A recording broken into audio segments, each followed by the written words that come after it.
regularly on the Twitter and make certain remarks. And my good friend, General Ratnayake, the former Chief of Army Staff of Sri Lankan Army. Professor Nalapat, he is my guru, my teacher on all about international affairs. Lincoln Parker, I feel sorry that he is heading towards midnight now when you're sitting with us on the GCTC. And Colonel Newsham and Cleo Paskal, some of you on the weekend have to be very early in the morning. So good morning at DC. Greetings to all of you from different time zones, and it's a pity that some of you are at a very inconvenient time. All of us have read the note, the concept note, and therefore I don't wish to say much more. It gives more time to speak. But I would like to issue some issues I would like to flag before we start the discussion. Hopefully by then you will have some more participants. I see 22 by now, supposed to be some 47. Inshallah, God willing, they'll all be there. First point I have to make is the China's lawless assertiveness in the Indian Ocean, particularly South China Sea, on its territorial claims. Second thing is, I call it China's painful rise, not peaceful rise. It's a painful rise, both economic and military, and it threatens the unipolarity of the United States for the first time since the end of Cold War. Third point I have to make is a little disturbing for India, which is shifting US foreign policy with its allies and strategic partners, which often impacts its larger strategic objective of restricting China's rise to the top, both economically and militarily.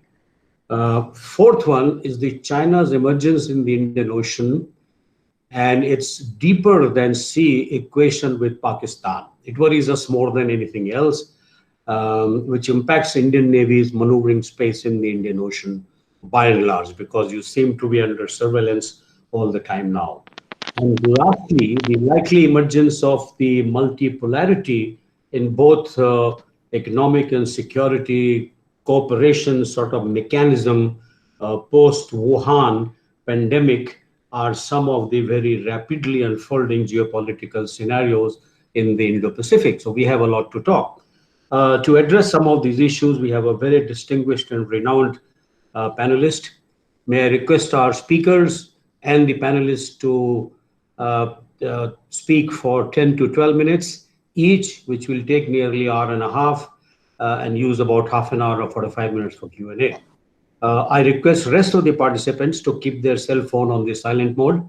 And if you have to make a comment or ask a question, please select the option of raise hand on the participant button, or you can make a message. You can see the chat box and then raise hand. Introduce yourself and be very short and specific. Please address the question to one or more panelists. Your cooperation will be able to accommodate larger participation during Q&A.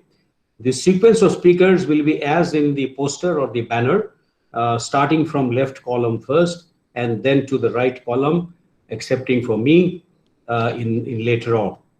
So now I have the greatest of honor to invite Janab Salman Khurshid Sahab first to speak.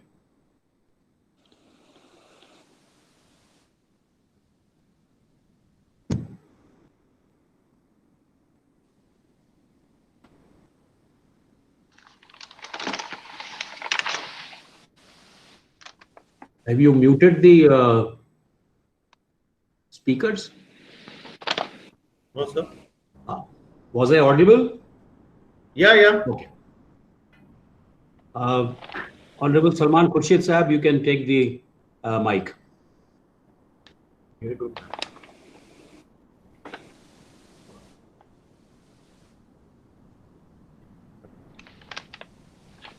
I suppose he is moved out from. Oh yeah, he's there.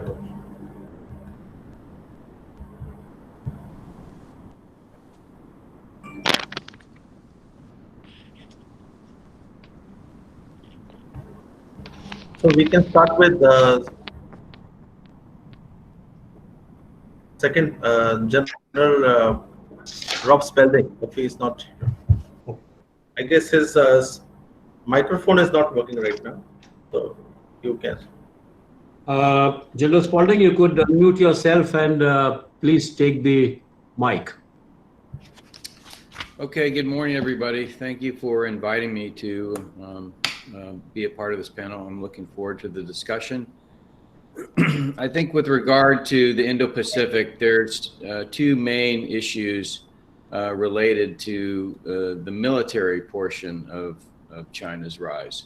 And that is that of coercion and deterrence. And I'll speak about coercion first, and then I'll speak about deterrence. The Chinese have built an extensive and powerful coast guard. They also have a maritime militia that are used to essentially coerce the smaller navies of the region and to take resources that are from the exclusive economic zones of those countries. And often they're using their maritime militia and their coast guard to essentially prevent the fishermen and other mineral extraction and resource extraction businesses from fulfilling their business in the exclusive economic zones of nations that are surrounding the South China Sea into the Indo-Pacific. And so I think one of the things that we need to do is work on how we strengthen the ability of those nations to defend against the low-level coercion that China is exercising. And of course, we have to consider the islands that they've built in the South China Sea that enable them to do that. And we have to consider the use of the PLA Navy to support that effort. And so that requires a much more cohesive response in terms of the region, both in terms of the resources required, but also the interoperability and cooperation among. That's not something that's traditionally been done in Asia, but it's definitely something that is needed if the nations are able to actually have access to their own resources in their own exclusive economic zones. On the subject of deterrence, the Chinese have built an extensive array of intermediate range ballistic and cruise missiles. They have a C4ISR architecture that supports that deployment. And they also have an extensive surface and subsurface fleet.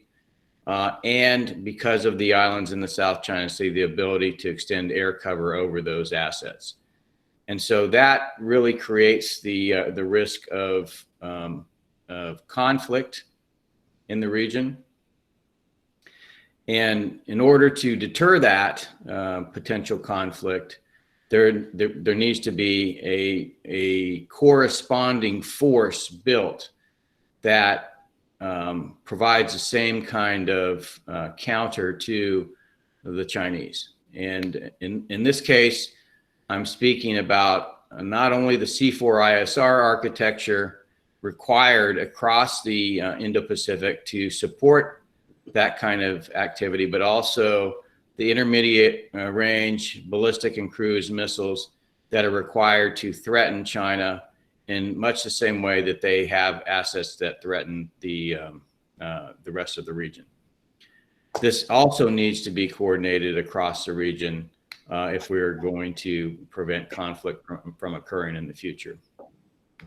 Of course, there's nuclear components to this. The Chinese have a minimum deterrence nuclear policy. The United States has its nuclear force and is ready to support its allies and partners in the region with that force. And so this needs to be a level of interoperability and partnership, from coercion to conventional deterrence to nuclear deterrence, that operates seamlessly to enable or prevent the Chinese from establishing control over the first island chain, South China Sea, East China Sea, and certainly into the Indian Ocean.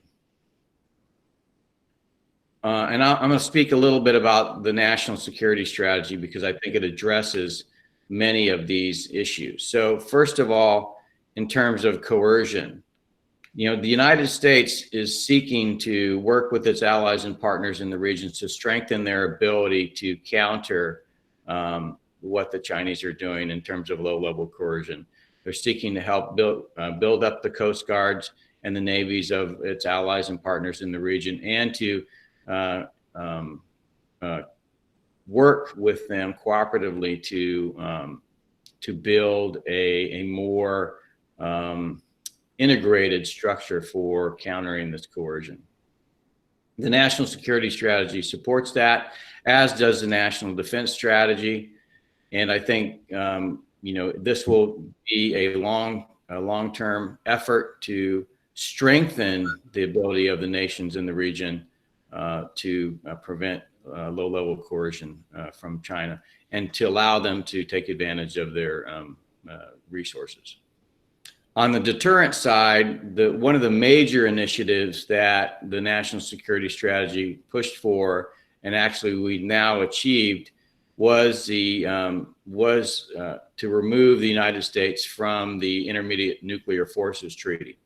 That occurred last August, and that enables now going forward of the production of intermediate range conventional ballistic and cruise missiles that can counter the force that the Chinese have created.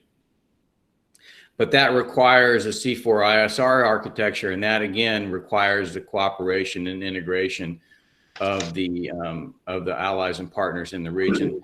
This will be a more difficult effort.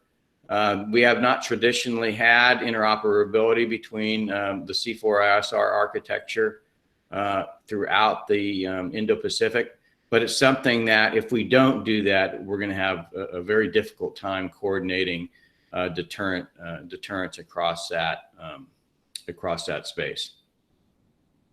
And finally, I'll talk about the economic and financial and trade and informational aspects of the national security strategy. Clearly, we've seen with the coronavirus the incredible reliance of our own country in the United States on supply chains that emanate from China. And I think what you're going to see coming out of the back end of this crisis is a reshoring of much of that manufacturing. Now, that doesn't mean that it has to go back to the United States, but what it does mean is it has to go into those nations that are like-minded in terms of promoting rule of law, civil liberties, democratic principles, and free trade. And to the extent that we can strengthen the trade ties amongst allies and partners that are working on countering coercion and achieving deterrence vis-a-vis China, then we're going to be much more strong together. And I think this is a key aspect of the national security strategy, to move beyond military alliances and military interoperability and cooperation to bind in trade cooperation, financial cooperation, and economic cooperation, and then finally informational cooperation. On the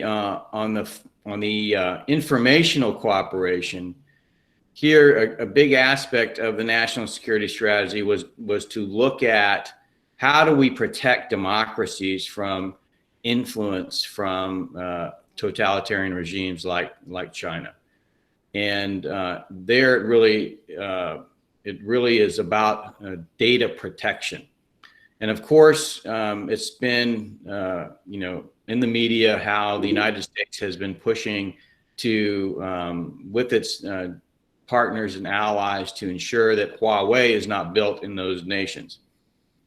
Now, the United States is not doing this to punish or constrain China. It's actually doing it to help protect democracies everywhere, because we see the power of both the technology and the business models that were created in the United States by many Silicon Valley tech firms that actually create the ability to influence democratic societies.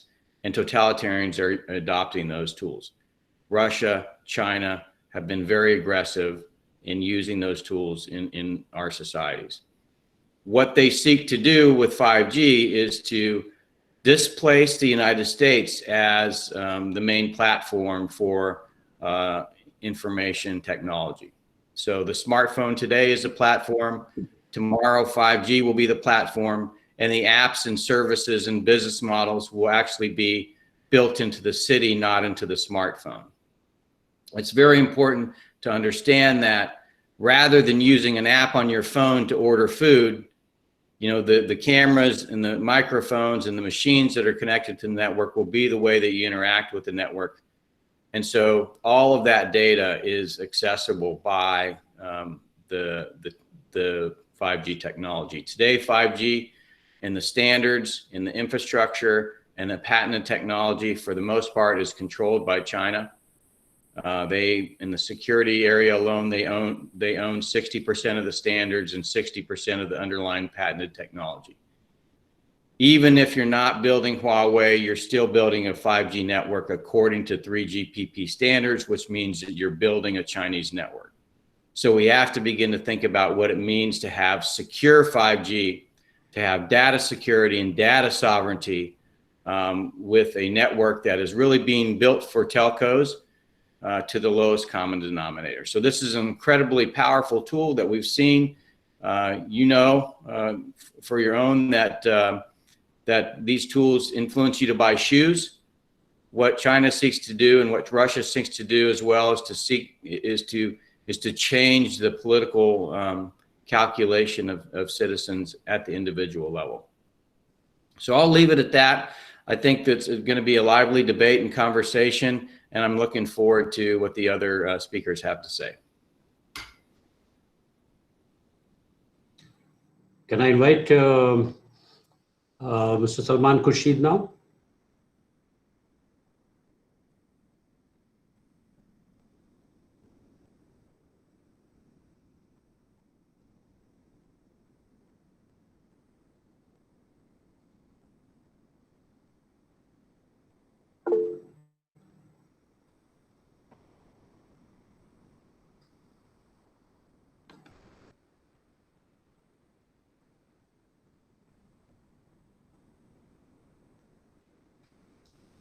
What we will do is we'll listen to the talks and we'll take on the questions towards the end. So Admiral Kulshrestha, I have got your chat. We will sequence it.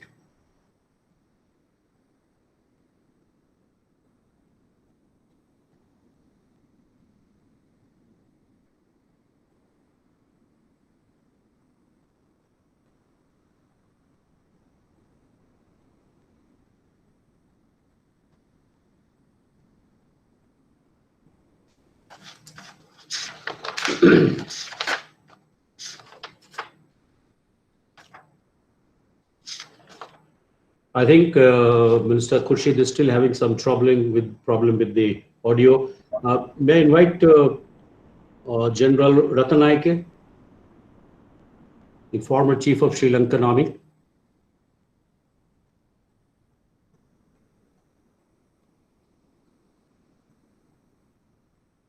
General, you can unmute your mic and take the mic.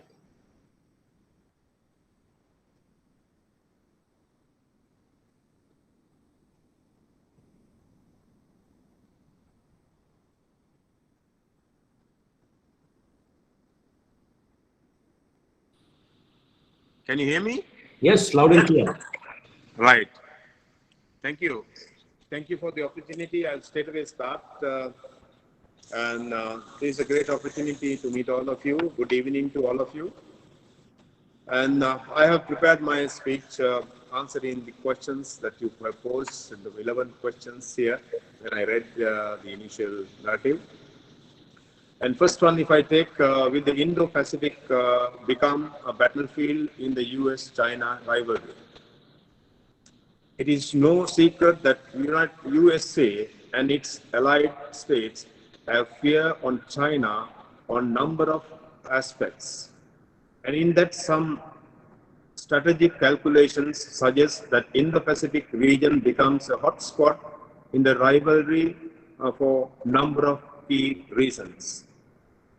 For example, Indo-Pacific region is emerging as the hub of global energy supply and the international trade. The 2/3 of worldwide container trade pass through this region, where Sri Lanka is also an important island nation given her strategic location in the Indian Ocean. In this context, China is rising, and USA, being the number one in the multi-power polar world, see it with caution. Chinese battleships and submarines also move in the region, with goodwill visits to littoral states in the region. USA also think that China will someday go against an existing rule-based order in the region and wants to set new rule perhaps in the future.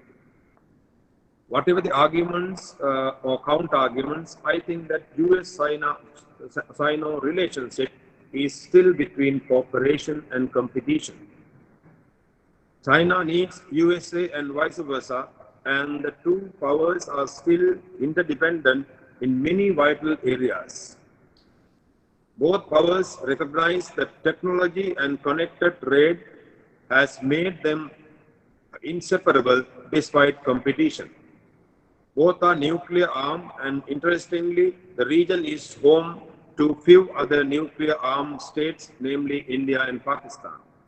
In this context, India's role as the regional power is undisputed to Sri Lanka, Maldives, and many other countries in the South Asian region.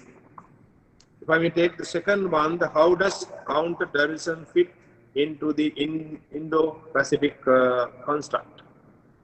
This has been a real issue in the Indo-Pacific region. ISIS and Al-Qaeda operations are highly active and unpredictable. Whatever happens in the Middle East is not remote to other regions. The region is home to sizable world population and with so many religious and ethnic sentiments. Regional terrorist groups maintain real credible links with other international terrorist groups. Many states are weak in the region, and many of them are still not prepared to counter terrorism. There is cross-border terrorism, there is narco-terrorism, and there is religious terrorism. Sadly, there is no viable regional holistic mechanism for counter-terrorism. Of course, sharing intelligence, military training together is taking place, but not integrated collectively to counter terrorism as a common threat for all. There is no consensus among all member states sometimes. As a military officer, I can say that counter-terrorism operations are extremely challenging, and the countries in the region are not equally prepared to cope up the challenge. All countries in the region should think of developing capacity and capabilities to counter this common threat, for the reasons that terrorism is like this ongoing COVID virus. Terrorism also has no borders. In such a context, Indo-Pacific construct is a collective effort, and terrorism is a common threat. If you may take the third one, the technology certainly play an important role in making the strategic balance, and their US-China collaboration is important. United States of America is still the #1 military power, and partnership with India will improve the regional stability. Indian Ocean is too important to India, and US wants India play a more active role in the Indian Ocean. In such a context, technological development will enable US to play a more active role in partnership with India in the region. Physical presence or requirement to have more bases in the region can be substituted by the technological development, particularly with the advancement of space technology. Sri Lanka is the oldest democracy in Asia and in Quad groupings. All of them, namely USA, India, Australia, and Japan, are democracies. These 4 countries have extensive economic cooperation, and Sri Lanka also maintain very high level economic cooperation with them. Sri Lankans love democracy and want people to continue in democracy and also in the open market system.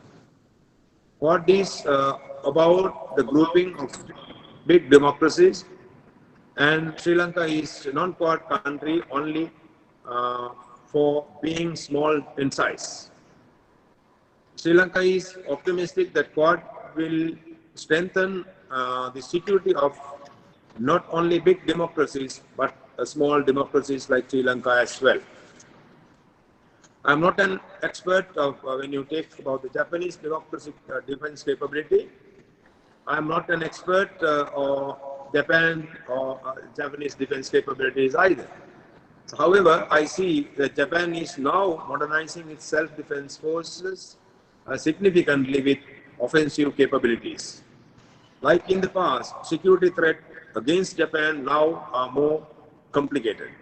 Japanese maritime self-defense force today is the 5th largest naval power.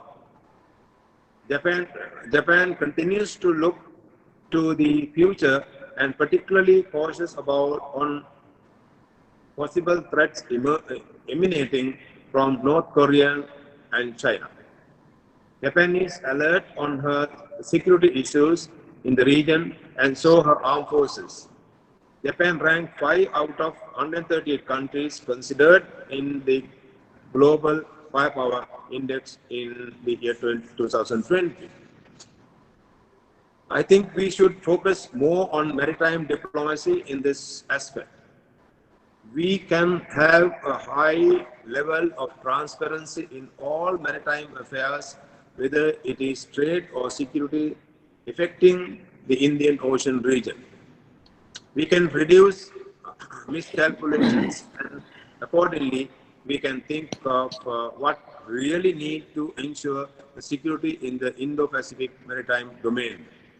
We should respect more on international law and the law of the sea, like South China Sea, Indian Ocean region is still peaceful, and so our calculations should be correct in deploying naval capabilities. Then come to the other part. The Taiwan is a key ally of the United States, and it is essential to maintain the balance of power in the region in favor of USA. Taiwan is very important in US pivot to Asia. China can effectively project power being in Taiwan and both US and India understanding. China can surely make use of One Belt, One Road initiative as a countermeasure against Indo-Pacific construct which favors USA. The Shanghai Cooperation and the BRICS are other important countermeasures. In fact, China has already made significant inroads to Indian Ocean region, and so the China will use about initiatives as deconstruct measures. Finally, China has the opportunities. Take the COVID outbreak and the US position on WHO and US determination in cutting down funds for WHO. Such US measures will provide China more opportunities in the region. So thank you, gentlemen, for listening. Thank you, General. That was really nice, particularly on the context of Indian Ocean region. May I now invite our Honorable Sri Salman Khurshid Sahab, our former External Affairs Minister. Salman Khurshid, sir.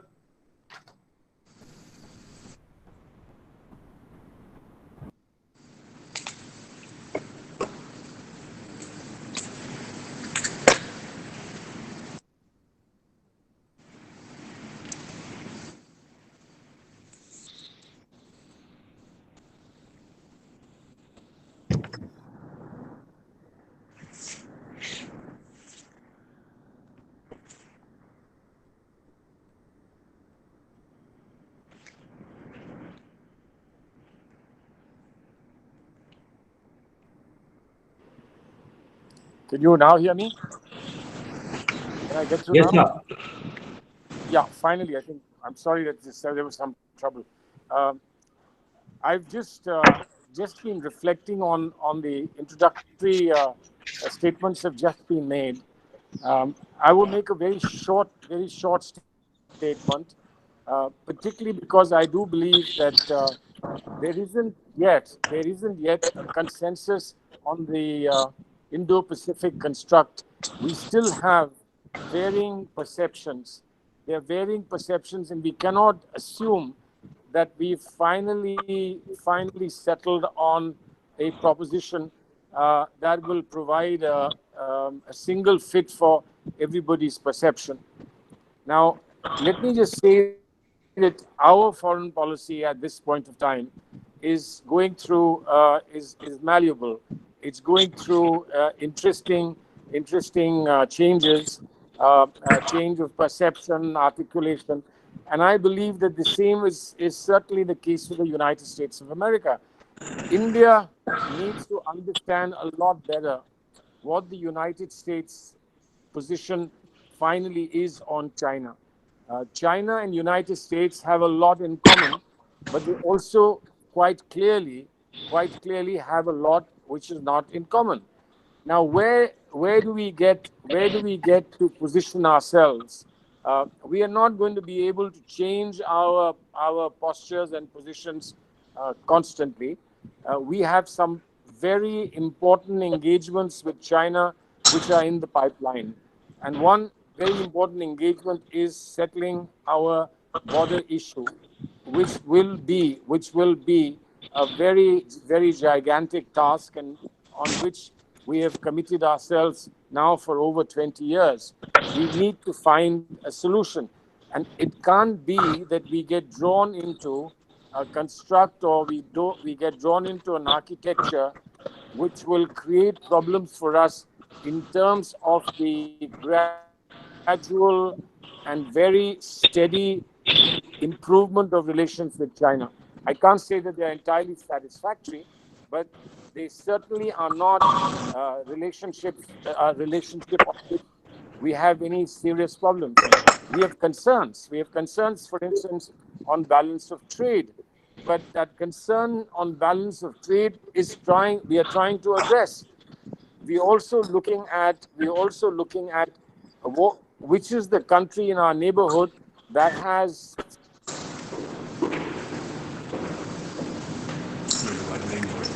and that surplus to invest is available from China.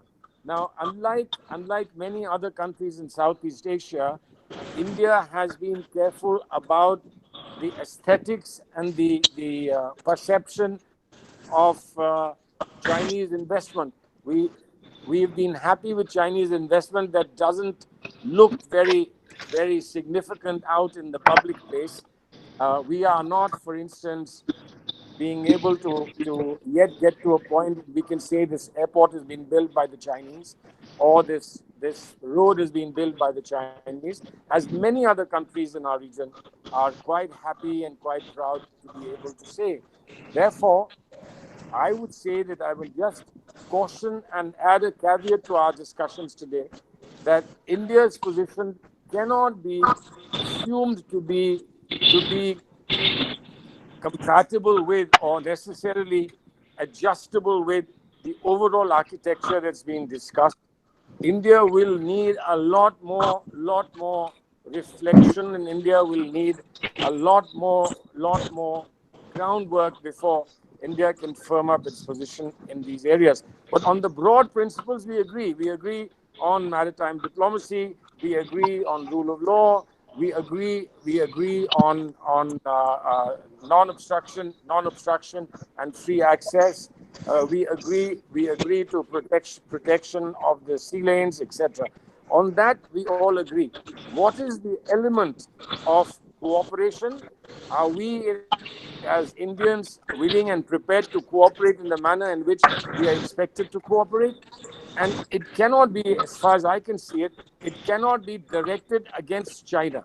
I think that we have still very, very important partnership issues as far as China is concerned, although we have several issues of concern about how China takes its decisions unilaterally. We hope that our relationship with China can become more discursive, can become more negotiated, can become more nuanced, and become more in the nature of partnership. But this is looking forward many years, if not decades. And therefore, I think to formulate something now and here may be a little difficult, and we ought to be a little careful about it. Thank you very much. Thank you, Salman Khurshid Sahab. I think that was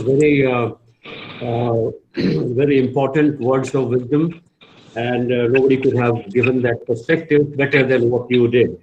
So we'll come back to this issue later on, because General Ratnayake spoke about the Quad and security, etc. But Quad is at the moment just an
Sorry, I can't hear anything.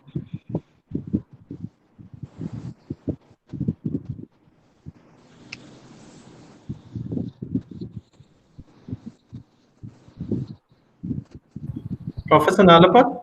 Yeah, sorry, I couldn't hear anything. I can hear you now. Professor Nalapat, you please start with your comments, please. Right.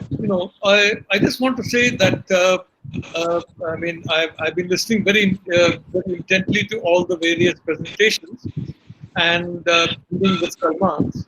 I just want to say that I think we'll all accept the world has changed a bit since 1945. The change is that from the Atlantic, the Indo-Pacific has become the main theater for competition as well as for trade. So far, the United States is concerned, quite frankly, trade now is much more important in Asia than its trade with Europe, and it's going to be very much more important in the future, given the different trajectories of growth in Asia and Europe. So the entire Atlanticist construct, frankly, reality has taken it in a sense for a beating. Now, that is a fact of life. I mean, you have a large number of people across the world who are still living in the 1945 era and who refuse to change. I think you have several people in the United States, for example, who are very much part of that era, and for whom, I mean, the real natural ally are the same countries who have been their allies in what was the most important issue after that, which was preventing a war in Europe between the other superpower, the Soviet Union, and the European states. I don't think anyone was factoring in the Soviet Union getting involved in Asia, nor when the Soviet Union did get involved in North Korea, Vietnam, etc. I mean, I don't think the Americans saw that as anything to put their fingers near any kind of trigger. So the fact is, the Cold War was ended without any kind of a kinetic conflict between the US and the USSR. And after that, slowly, the Indo-Pacific has emerged. I have a slight difference of opinion with Salman. He's a brilliant, reflective mind. And if I may say so, I mean, I think, he should be, more than politics, he should be in a university because he's absolutely brilliant. But I simply want to say that, look, in this world, it is the Indo-Pacific that counts. And there are two formations, essentially, which are there to choose from. One is the formation led by China, which includes Russia, which includes Iran, which includes Pakistan. Now, I want to point out that so far as Pakistan is concerned, I don't think any country has helped Pakistan as much as the United States has, and is still helping Pakistan as much as the United States has. Even in Afghanistan, the United States has now, frankly, done a deal with the Taliban, and if I may say so, left the Afghan people entirely to their own, fate. They've also left the Kurdish people to their own fate. It's not a great advertisement for an alliance with the US. But the reality is that the US is the only other force in town besides the Chinese.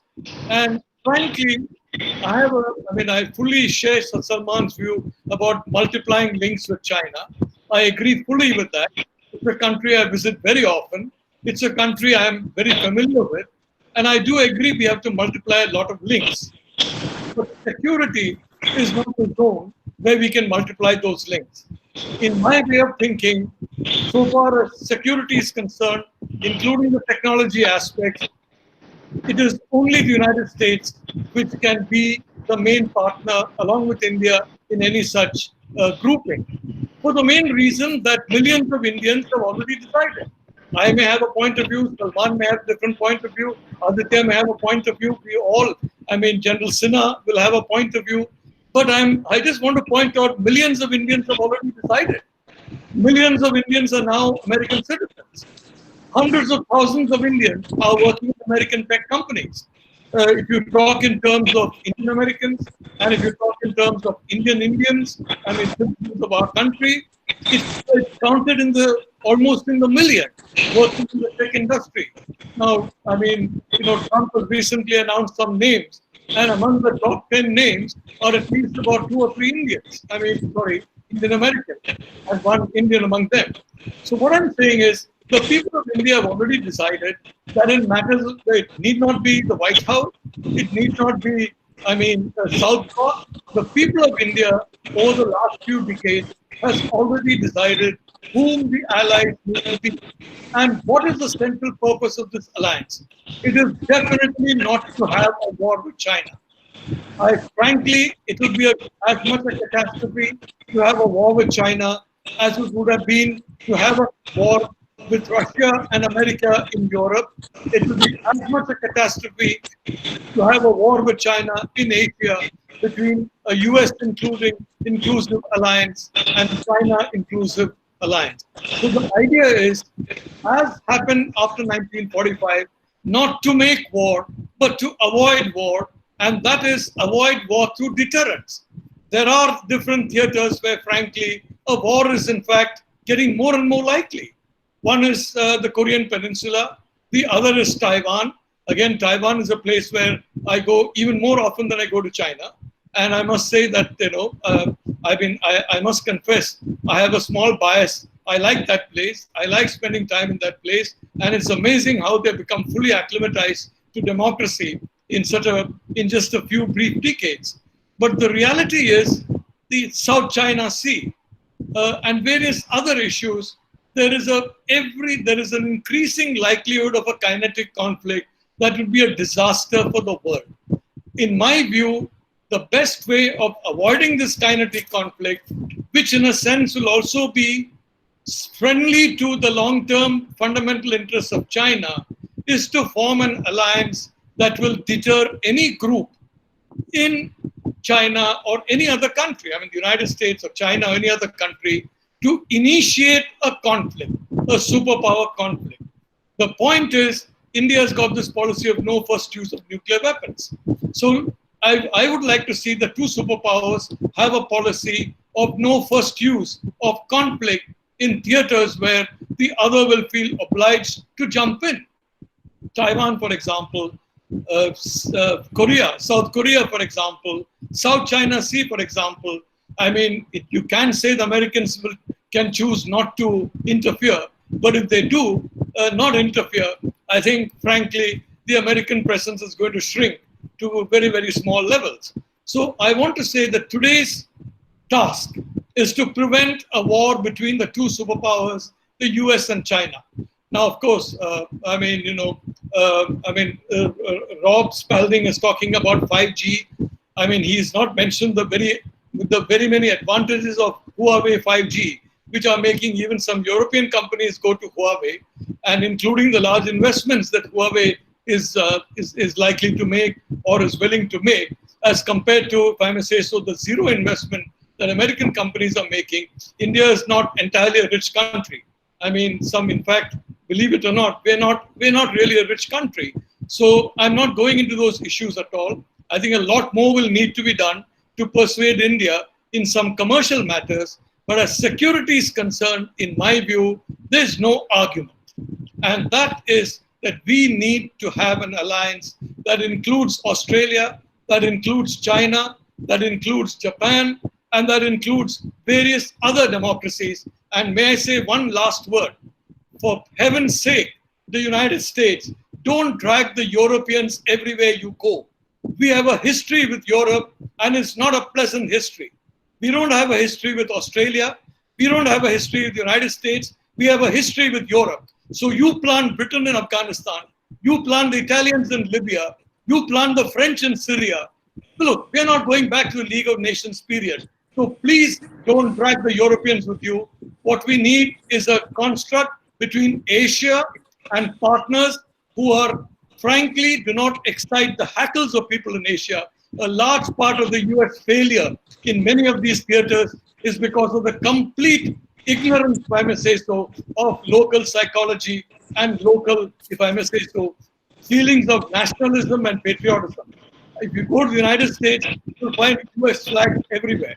That's hyper-nationalism. Nobody in the US has told me it's a bad thing. But I go to friends in the New York Times and they say, oh my God, you guys are too nationalist in India. I'm beginning to wonder why. You know, they don't notice all the US flags in New York. So I simply want to end by saying, look, we need an entirely new construct. It cannot be sometimes overt. And I want to end by talking about the India-Israel alliance. We have had an alliance with Israel, and Prime Minister Modi was the first Prime Minister to openly acknowledge this alliance, which still then was kept in the closet. You know, in the old days, Modi used to come and land in some airfield in UP. He would be transported by car overnight to Delhi. He'll have some very important hush-hush discussions, go back. But despite that kind of treatment, Israel has remained a loyal and reliable friend of India until finally Prime Minister Modi took it out of the closet and went to Jerusalem and acknowledged Israel as a strategic partner. I think that's a great thing to do. I think tomorrow we are going to acknowledge the United States as a security partner. There's no doubt about it. I mean, I'm not sure if it should be all in legalese. You know, in Asia, we believe in the individual and the word. And if an individual is honorable, the word is honorable, 10 tons of paper will not change that fact. I mean, the Americans have signed multiple agreements that they have broken, others have broken. So I'm not talking about formal agreements. I'm talking about a meeting of hearts and minds of policymakers. The same meeting of hearts and minds that have taken place among tens of millions of citizens in America, and I must say in Australia. I have relatives in America. I have relatives in Australia, you know. And so these people have decided already. they've left us far behind. And on that note, I just want to say, yes, I don't believe, frankly, that there is any other option. And I do believe, whether it's Sri Lanka, whether it's Bangladesh, whether it's Pakistan has already decided, it's part of the China alliance. It's decided, Iran has decided, it's part of the China alliance. Sri Lanka will have to decide in the future. The luxury of not deciding is no longer there for India. Thank you, Aditya. Thank you, Professor Nalapat. I think the very, what shall I say, the strong views as always from Professor Nalapat, and we all wait to hear from him.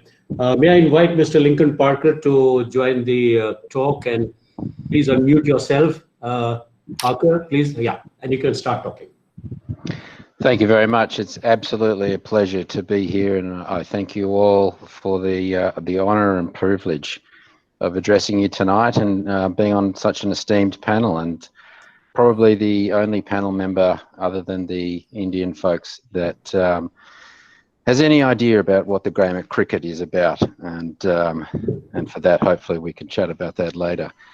What I'm going to be talking about today is really about military technology, and I think probably not since World War II have we seen such drastic and dramatic advances in defence technology, and I'm going to be talking about that today and how that affects security in the Indo-Pacific and where we're going from here. So if I'm looking at your PDF on the Indo-Pacific strategy you've put out, some of the comments that I would make in that regard, I think what is also important when we're looking at lines of communications, and certainly it's very important to ensure secure sea lanes of communication for the unhindered movement of trade. But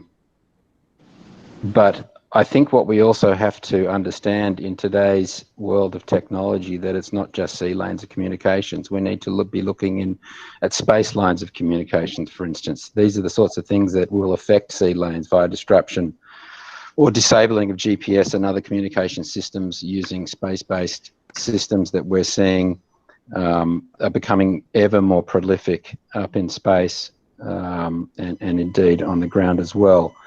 And in those in the defence area will know what I'm talking about, in particular with regard to China. I think I'm looking at some comments on Australia as well, and how we certainly welcome the term Indo-Pacific, and I think Australia signed up to that very early on. I'm not sure it's entirely just promoted by the United States. I think it's certainly something that we promote, and others in our region, including Japan, Indonesia, and the like. And I think it's because of the collaboration with trusted allies who share values of rule of law, human rights, and a stronger policy than just going it alone. And I think rather than signing up to, I guess, formal alliances, I think it's in our interest, given what we're seeing coming out of North Asia, to ally ourselves with the likes of India and the United States and Japan and others who have those shared values, those rules of law and those human rights, because we're seeing that those are being eroded, and it's certainly not something that Australia wants to see occur. But when we're looking at the points on the last page, will the Indo-Pacific become a battlefield in the US-China rivalry? I think that's a very interesting question, but it's not just US-China rivalry. I'm sure those on the panel and those listening will have an understanding of this, but China is forging ahead worldwide by its enormous Belt and Road Initiative or Belt and Road Vector. And not just that, it's got 1,000 Talents program, it's got China 2025 or 2049 or whatever it is. It's become very apparent to Australia that it is also a China-Australia rivalry. Certainly we do tremendous trade with China, as you all know. China is Australia's single largest trading partner. In terms of total merchandise trade last year, we traded a value of over 220 billion. That's 10 times the amount that we do with India. 10 times. Our investment relationship with China is also 10 times the amount that we do with India. However, as you've all seen probably in the media, we've certainly woken up to some of the pitfalls and perils that come along with coupling so closely with China. And I think you've seen that in New Zealand as well. So I think what we need to realise is it's not just a US-China rivalry. And certainly in Australia, given the issues that we've had, with China coming in to Australia quite forcefully, it has brought up all of the local Chinese media outlets, for instance. You've seen PRC influence on our politicians, the most famous one being the federal senator Sam Dastyari, but others as well. The Victorian government went against the federal government and signed up to the Chinese Belt and Road Initiative. So I think the Indo-Pacific is a battlefield between not just the PRC, but against ideologies, against human rights, against the rule of law, against democracy. And I think certainly in Australia, we've woken up recently to get a better handle on that and make sure that we are doing everything we can to ensure our own sovereignty. So when I look at how will military high technology developments, including in space, affect strategic balance in the Indo-Pacific, and is there potential for more India-US collaboration in these areas? Well, so certainly there's potential for more India-US collaboration. There's certainly more potential for Australia-India collaboration because there's very little, and there's certainly more potential for Australia-US collaboration, of which it's growing. Military technology, as I said before, cutting edge new capabilities is just exploding. In 2017, we saw China demonstrated the world's first 100% secure quantum encrypted call. They did that between Shanghai and Beijing, and they did that 3 years ago. They also, just to show off, then did a quantum encrypted video call between China and Austria. So that's just one example of some of the things that they're doing in military technology. They deploy many anti-sats and spy-sats and conduct anti-space activities more than any other country. And if you speak with your space people, you'll probably hear that too. They've certainly got a very strong focus on hypersonic missiles, which can certainly cause a lot of havoc in the Indo-Pacific. And especially GPS-denied environments must be expected as we move forward. So I guess that's all sort of space lines of communications, and how will they be attacked and how will they be affected is something that we're looking at very closely in Australia and working closely with the United States to do that.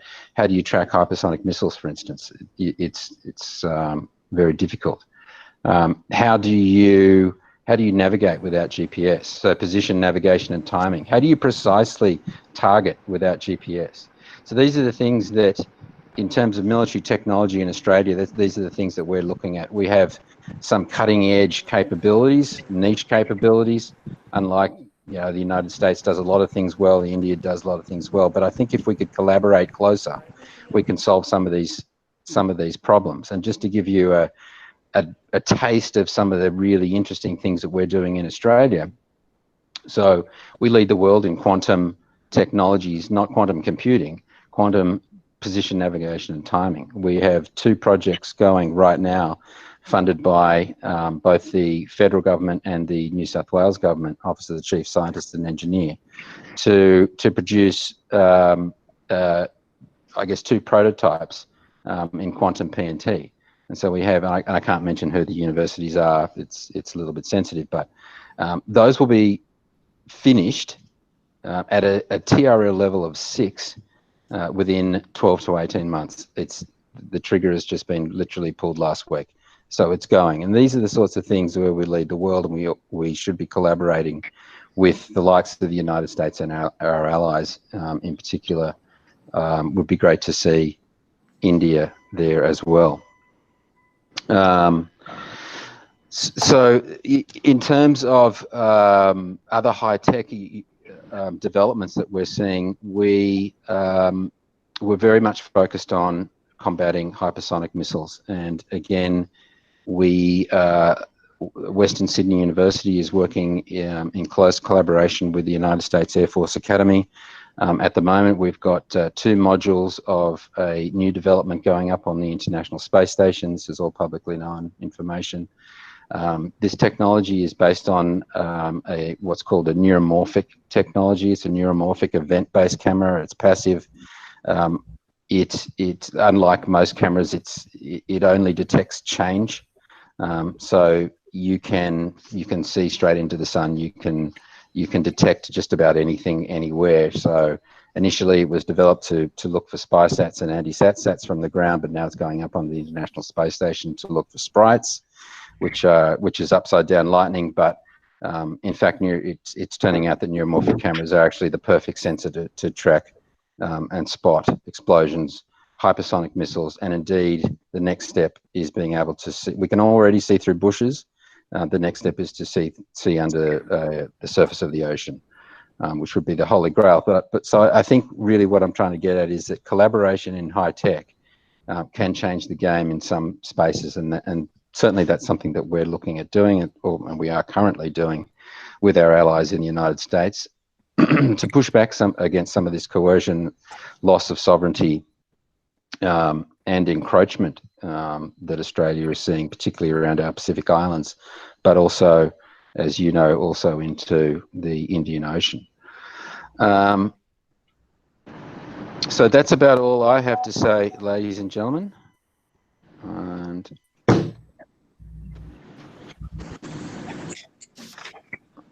I will sign off and thank you and mute.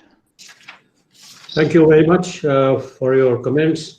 Can I invite our former Marine, Colonel Newsham, to take the mic? Unmute your mic, please.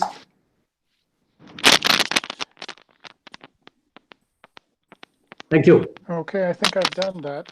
Can you hear me? Yes, please go ahead. Okay. Good. Can I confirm? Okay, can I confirm that you can hear me? Yeah, we can. Okay, thanks. Then We can I'll hear get you.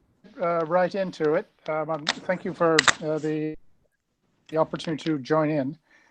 I'm just going to offer a range of comments, sort of jumping around through the entire Indo-Pacific region, really from my perspective. It's a Marine's perspective, and so as I say, it's my perspective. Hello?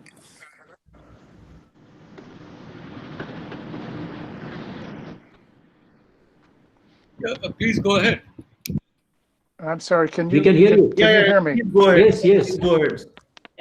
Okay, good. Then I'll fire away. Okay. Okay, I'm getting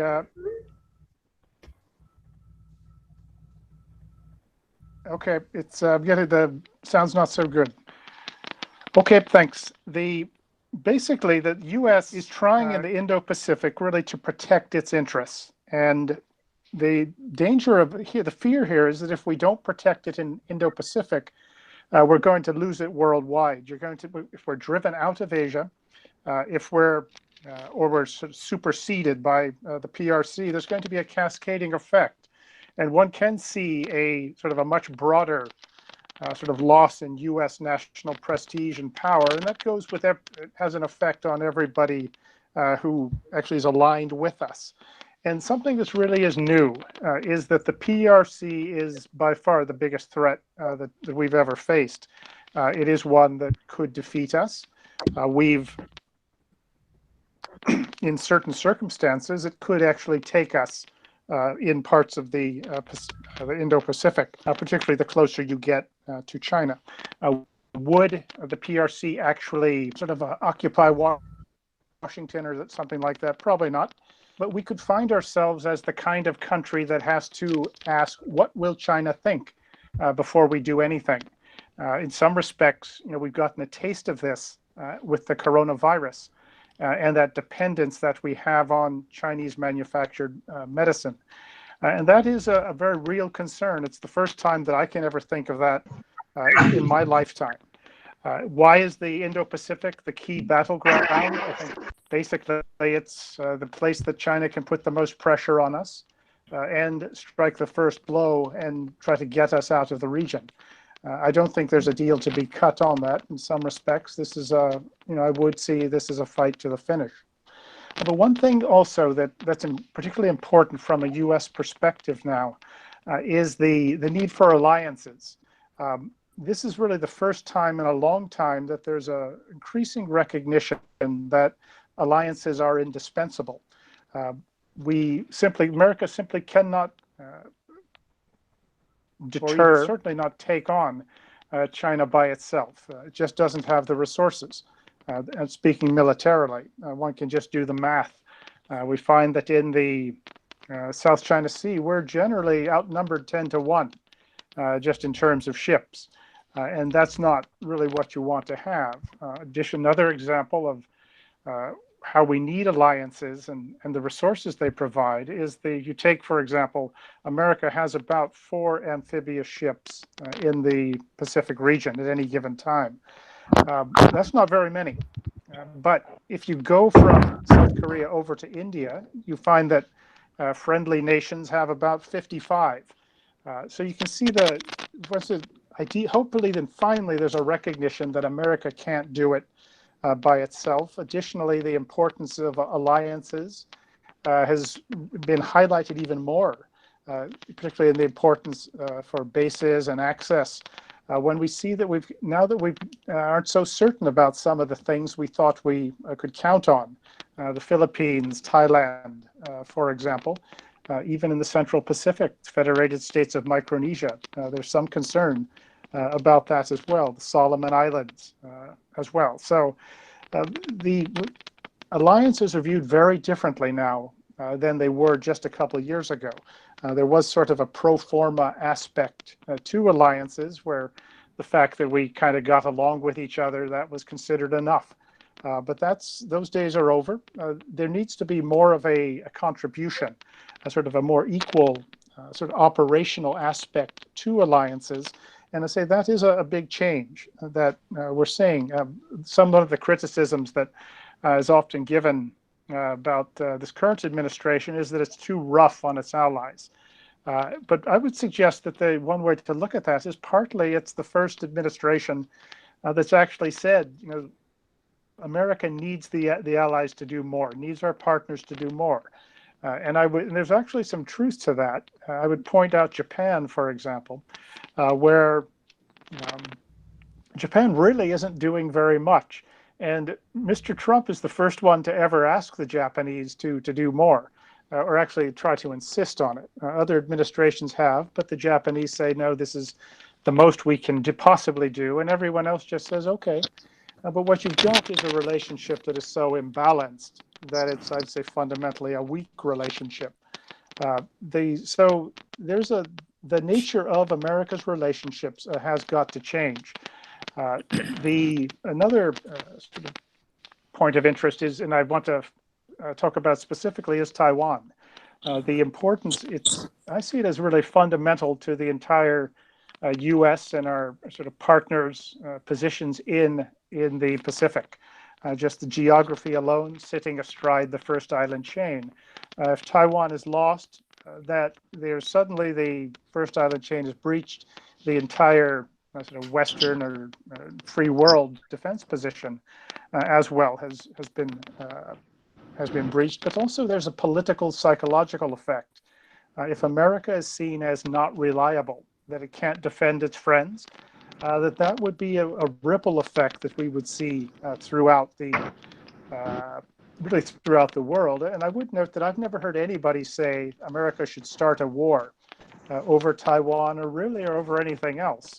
But it is it's a sort of paradox that the more willing you are to fight for a friend, the less likely you're going to have to.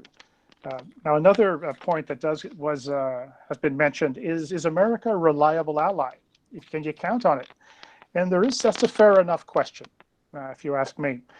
Particularly if you look at what happened at the Scarborough Shoal for the Philippines and what's happened in the South China Sea. That's to say, one does have some grounds for concern. But at the same time, if you look at what America has in the region, we haven't reduced our forces. We've got about as much as we ever had. And additionally, there's another question that ought to be asked, and that is, if people are concerned about America's commitment, what can they do to try and ensure that the Americans are going to stick around? And so that's an important issue from my perspective. Additionally, there's a question of, how long can one stand on the fence? I'm not so sure that it is possible to separate sort of security coverage with an economic relationship. I don't think the two can really be just kept apart indefinitely. And that is something that the decisions are going to have to be made by regional nations to really decide who are you with. And Australia is one that's thought that they could very tidily just count on the Americans for security coverage and count on the Chinese for their business. But that's is not something which can last forever. For one thing, it's not a vote getter in DC, but also America has to decide if it's going to try and straddle the fence. And it has been, unfortunately, it was doing that for a long time. We talked about the pivot and being willing to stand up for our interests, but at the same time, we were sending our industry wholesale to China. We were funding the PRC with our financial companies and foreign direct investment. So additionally, we were willing to allow the Chinese drugs, fentanyl, to kill 55,000 Americans every year for the last 5 or 6 years and not make a fuss about it. So America too is going to have to decide if it's committed. And I would suggest that if the coronavirus and the carnage that it's caused, if that doesn't wake us up, it's hard to see what will. Now, a couple final things is it's not just a military issue when thinking about securing the Indo-Pacific, but there's also an economic aspect to the effort. And just speaking from an American perspective, that we've never been quite so good at harnessing our economic power. And I wish we would do better at it. There's a lot of opportunity to excel. But also, we do have pressure that we can apply on the PRC, and I consider it preferable to actually fighting.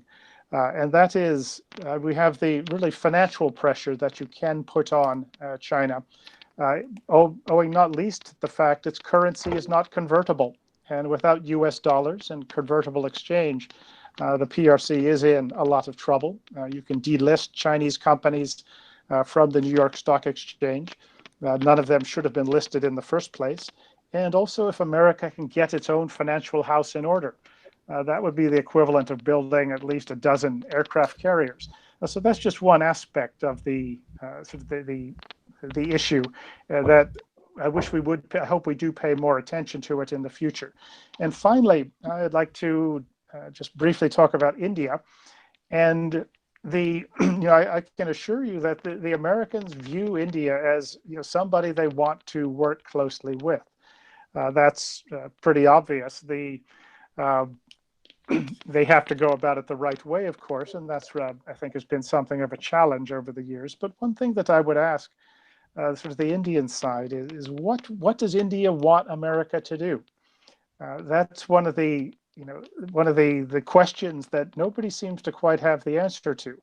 You have people on the U.S. side who have ideas, but at the end of the day, if India could say, look, this is what we want, that would be very helpful. And also, I do note that Japan has a unique relationship with India, and that's something that I think would be nice to capitalize on, both from a defense perspective to the extent possible, maybe in the anti-submarine warfare area in particular. but also in terms of economic support beyond what India already, or Japan already provides. So, yeah, last thing, I would note that one of Japan's prime ministers actually complained years ago about the Americans. He says, "You never tell us what you want, but tell us and we'll take care of it." And at the same time, so once again, if it would be helpful to hear from the Indians, trying to tell us, look, this is what we want, this is what we can do, and see what we can work out. So I appreciate the opportunity, and to say that just some thoughts about, from an American perspective, of what we might do, or some issues that need to be addressed for securing the Indo-Pacific. Thank you. Thank you very much. Talk now. Can we invite Cleo Paskal now? Cleo, are you there? Hi. Can you hear me? Yes, loud and clear. Good to see you. Oh, great. Very good to see you. It's a real pleasure to be back with the GCTC family. It was only November when we could actually travel, when I was the last time for that Major General Malhotra Memorial Lecture, which was wonderful and touching. Thank you very much again. And also just I'd like to say how impressive the foresight and fortitude the lockdown has been in India. I know it's been very difficult for everybody, but what you've been accomplishing has been remarkable. So keep going. Show us how to do it. I'm going to be picking up on a lot of the themes that were mentioned before. That's what happens when you bat clean up, right? When you're right at the end.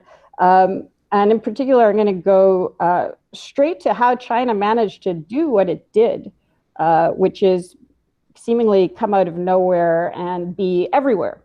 And as was mentioned multiple times, the initial entry point tends to be economic. You know, when China engages in areas, for example, the Pacific Islands, the first set of engagements is always economic, and it's just to help you, and here's a little bit of money, and let's just be friends. But then that very quickly shifts to political influence, sometimes through economic power, sometimes through buying off specific people, and then it extends into military positioning.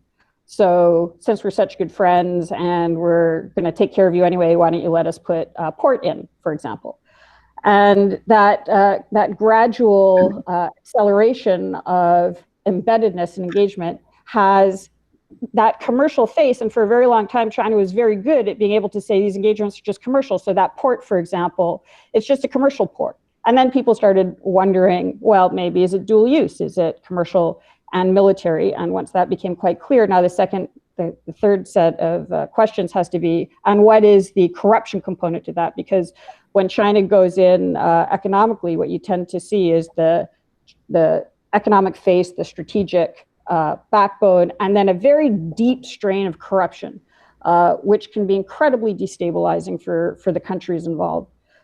So this is something that India knows very well, and it's something that India is one of the reasons, as Salman Khurshid sir said, you know, that there has been a bit of a hesitance before about economic engagement from China, although now that seems to be being put aside a little bit because countries do need money, and that's understandable. But what we're seeing with COVID-19 is that once you get to a crisis point, those elements of that Chinese engagement, you know, in this case, the political control of who, using economic pathways to take control of entire sectors of the pharmaceutical industry, and then that corruption of selling bad testing kits and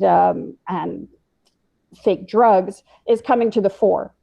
So when push comes to shove, you know, that initial entry point, which was just economic, blows up into a very severe national security crisis.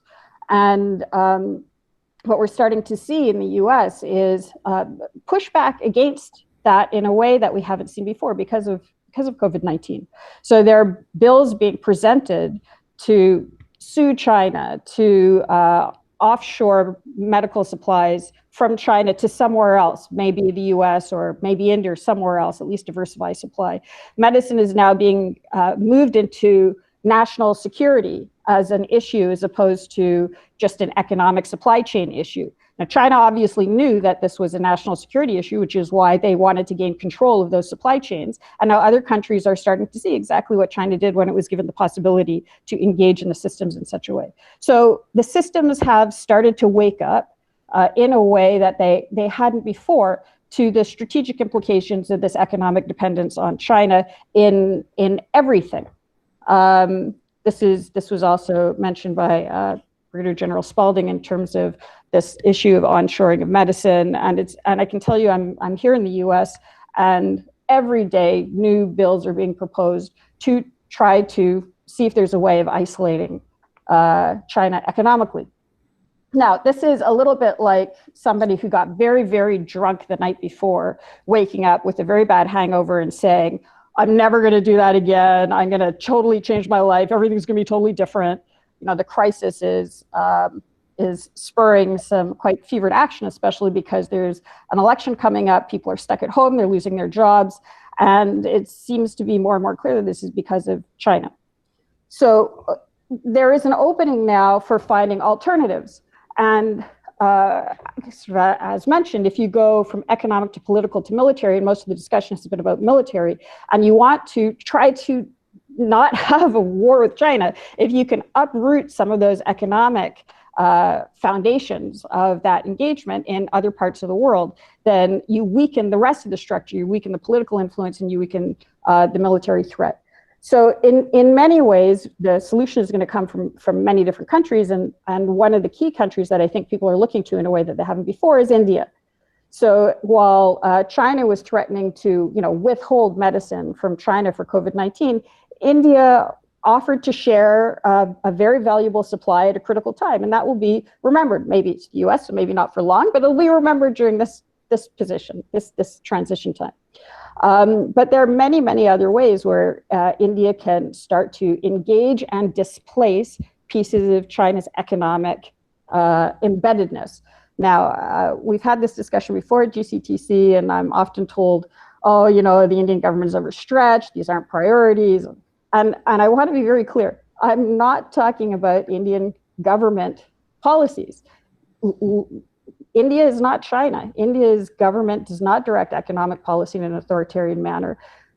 Indian government sometimes gets in the way of economic development within India and expansion abroad.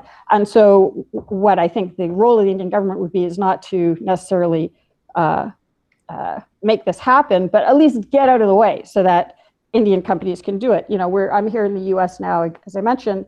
I have many, many friends with kids who are sitting at home, not able to go to school.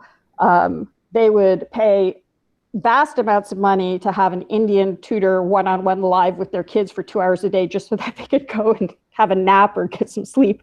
There's so many ways that India can use its natural advantages around English language, around education, medicine we know very well, but also space sectors to start to engage across the board, especially with democracies. And in terms of participation with other countries, for example, if you're looking at the development sector, if you have Japan going into a country like Tonga and building a hospital, which has happened, what's now happening is Chinese doctors go and work in that hospital. So that's a sector where for economic benefit to India, you can send Indian doctors to go and do it, facilitate it. The problem is that there's been very little connection on the ground in many countries from both sides in facilitating Indian economic engagement. So again, in the Pacific area we've discussed before, most of the Pacific Island countries have no Indian, not even an honorary consul or anything, that can say, okay, you can talk to RIS, okay, here's the Commerce Board. The linkages are very difficult. China has got around this from a government perspective by saying the Pacific Islands are too small to deal with in Beijing, but what we're going to do is farm it out to Guangdong, and so the Guangdong government is going to be the entry point for Pacific Islands. That's something that India could do as well if you want to facilitate business-to-business cooperation between, for example, Kerala and the Pacific Islands. You could set up a Pacific Island house in Kerala where representatives could be there, very low cost for the government, and then it starts to become an economic benefit for India at the same time as displacing Chinese economic roots within those other countries. challenge to this has been in some cases when it looks like something might make money, then you start to see all sorts of middlemen or corruption getting involved, even from the Indian side, I'm sorry to say.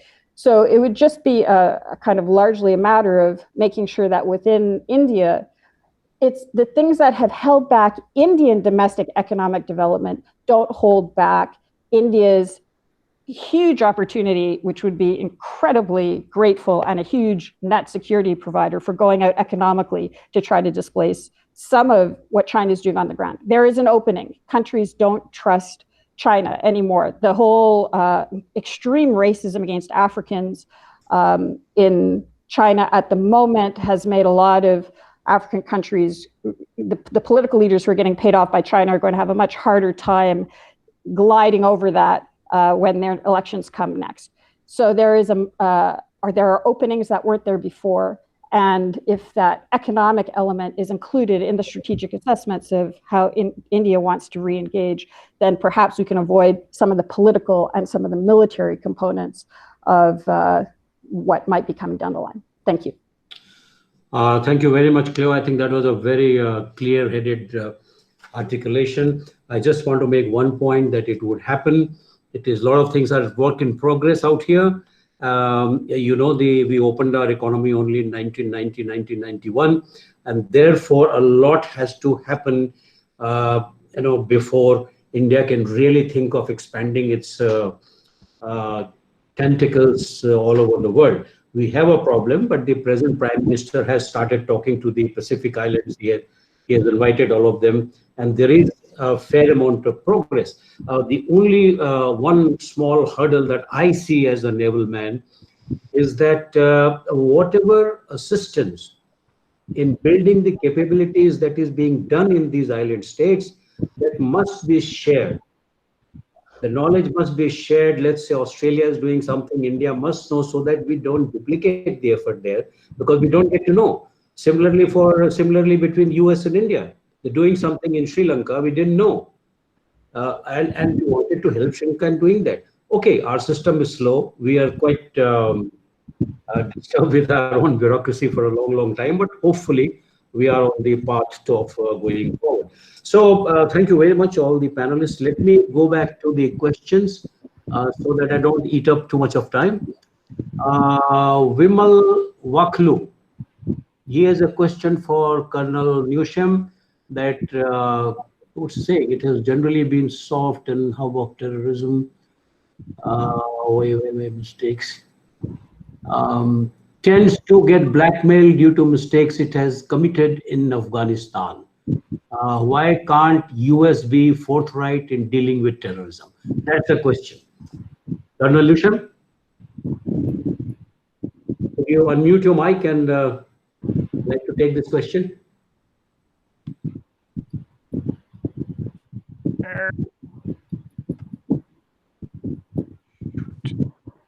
Okay. Was the question why can't, could you repeat the question, please, just so I make sure I got it? Yeah. He says that why can't US be forthright in dealing with terrorism? It has generally been soft on the hub of terrorism in Asia and the world because it always tends to get blackmailed due to mistakes it has committed in Afghanistan.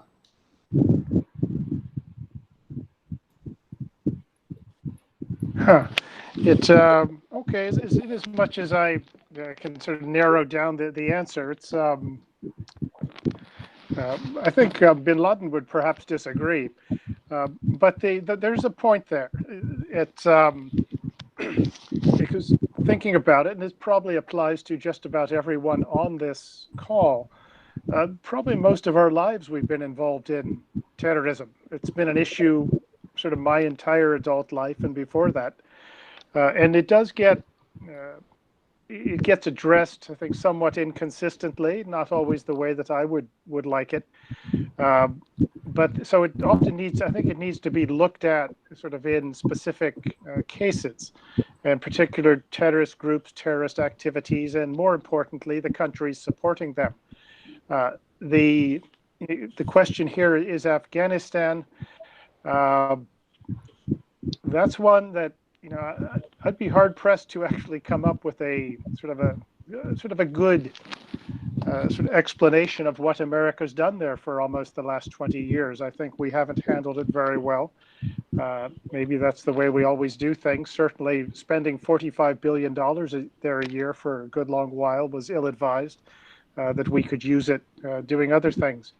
But I think ultimately, just personally, that our failure in Afghanistan, you can attribute an awful lot of it, was the unwillingness to take on Pakistan and to overlook what the Pakistan government, what ISI was doing, the double game they've been playing.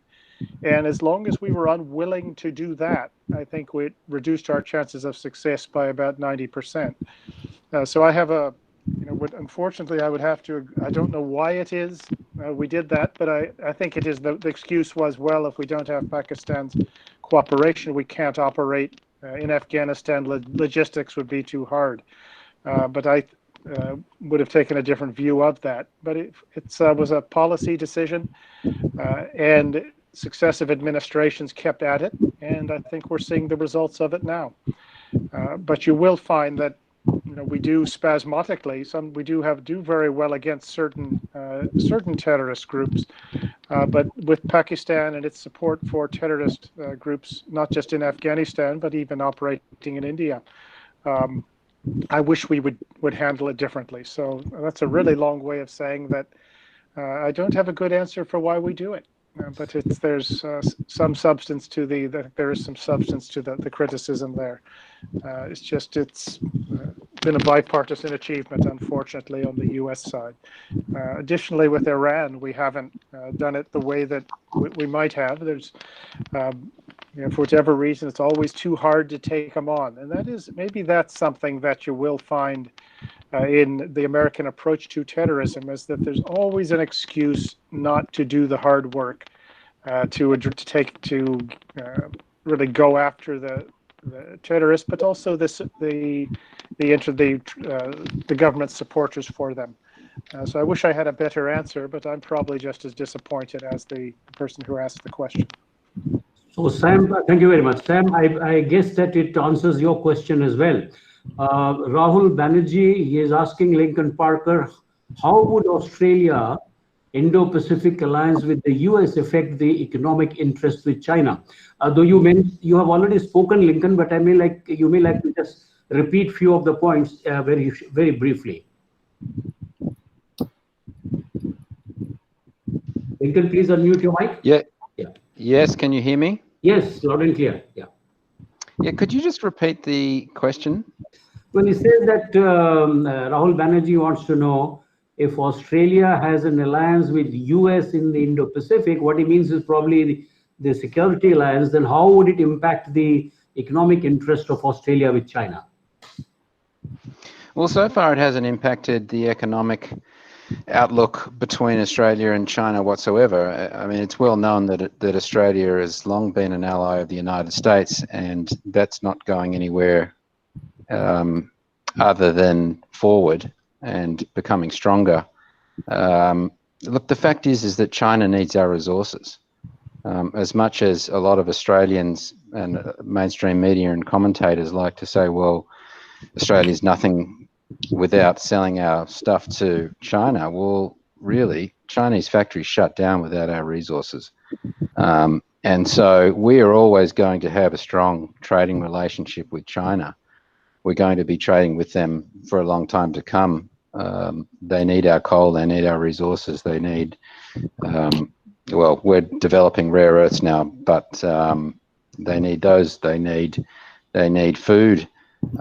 So as much as China really, look, I really don't know too much about your relationship in India with China, but certainly China tries its hardest to be as forceful and coercive as possible.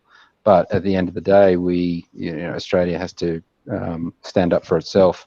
And really, there's never been any question at all, any serious question at all in Australia, in government circles, certainly not in defence circles, but even in public, of us just doing anything other than continuing our strong alliance with the United States, and it doesn't affect our trade whatsoever. Thank you, Lincoln. Just hang on. There's one more question for you. Is there any way India and Australia can collaborate to de-escalate US-China rivalry in the region?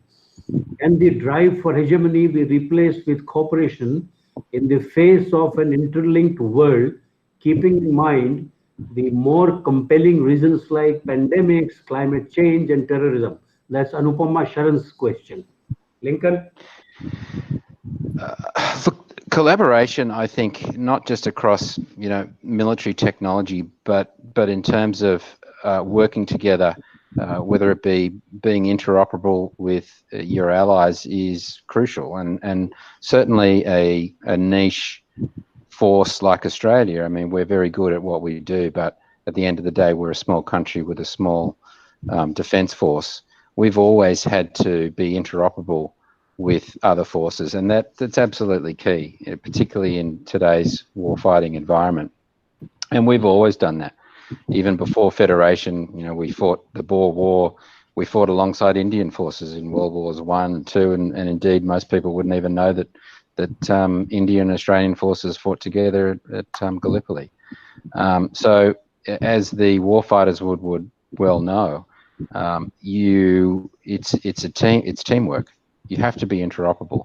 And so what Australia does is, particularly in the military field, is we will do a lot of training, and we do the same with India, as you know.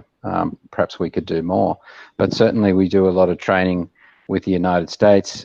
Whilst some of our, if you look at the Navy, whilst our ships are either German design or made in Australia or built in Spain, all of the systems, the combat systems, etc., are all American. And so essentially, I think that assists any team is when you can practice and train, collaborate, and be interoperable.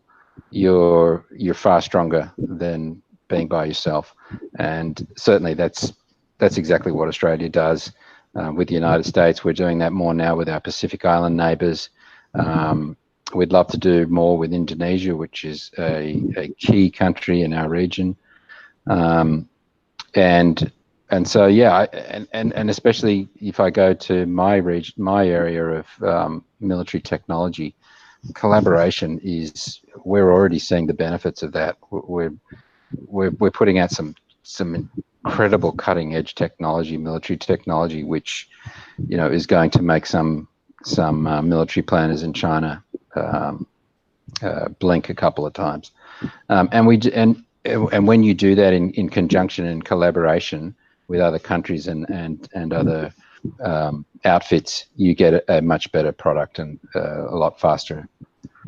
Lincoln, Bipin Bakshi would like to know that what would Australia, how do you think that what should be done with the littoral states in the Indo-Pacific to strengthen the alliances like Quad?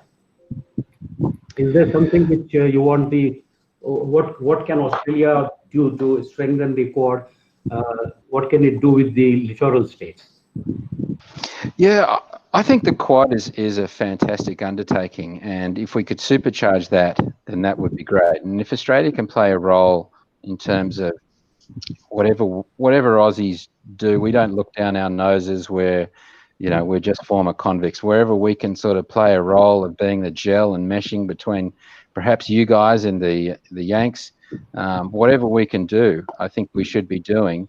We are, even though we're a small nation, as you know well, we are the anchor of Southeast Asia. We are also geographically important, just as India is. So to see the major countries like India, Japan, Australia, and the United States stepping up to the plate in the Indo-Pacific, I don't really see any. I'd love to see Indonesia play a part in there, and perhaps if we could involve our Pacific neighbours, that would be even better.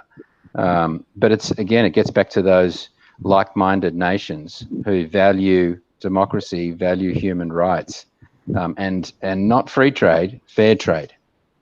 So fair trade means, you're not subsidizing the heck out of your own domestic industries to dump on the world market, or or because you've got some national plan to become leading in some technology like China does. I mean, that's not fair trade.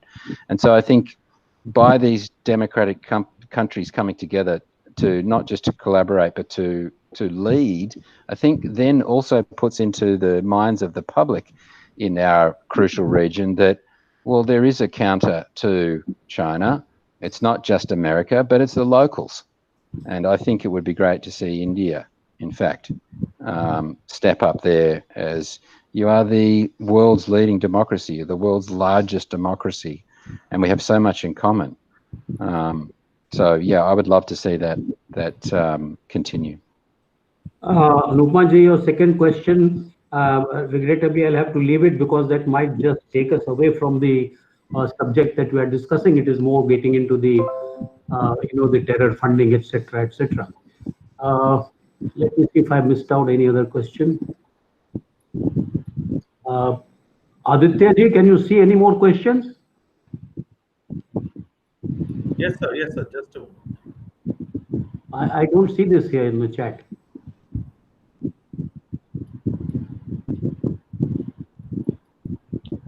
We have a question for Brigadier General Spalding. Yeah, please, you go ahead. I don't see this here on my chat box. General Spalding, you have been speaking of supporting US allies in the Indo-Pacific, but can India as an ally in Indo-Pacific trust US as a faithful potential strategic partner in Indo-Pacific, given the previous incidents with the Kurds? Sir. Thank you. And I'd just like to read a quote from Vice President Pence's recent trip to Erbil in Iraq, and where he met with President Barzani.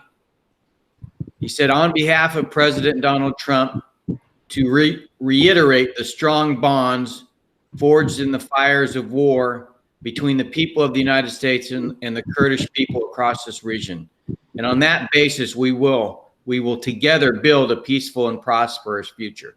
So I hear this quite often, this idea that the U.S. and Kurds relationship broke down after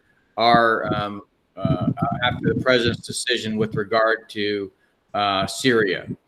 And in fact, if you look at the relationship, it's actually quite strong, and it's based on the fact that we have a constitution that supports individual liberty, rule of law, human rights, civil liberties, free trade, all of the things that the people of the Kurdish people in Iraq and Syria and Iran have never had under totalitarian regimes.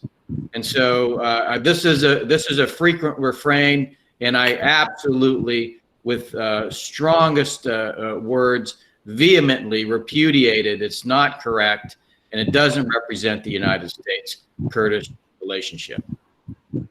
General, just one more question. The same question which I asked our friend Blinken. What do you think that to build up confidence in the Quad, make it more strong? What should be done with the littoral countries so that littoral countries want Quad to become strong? General Spalding? Yeah, I go back to the importance of a C4ISR architecture, so everybody has clear understanding of what's taking place in the region, in the waters of the region, and I think that's something that we should work towards as a means of promoting interoperability and cooperation across the Indo-Pacific. It's something that's greatly needed, not just for the United States, but all of the countries mentioned. Thank you, General. Probably there'll be one more question. I want to invite Professor Nalapat.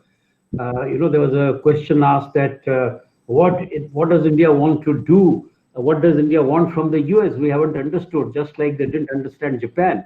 So maybe Professor Nalapat, who's who understands these two countries much better. Could you have some opinion, sir?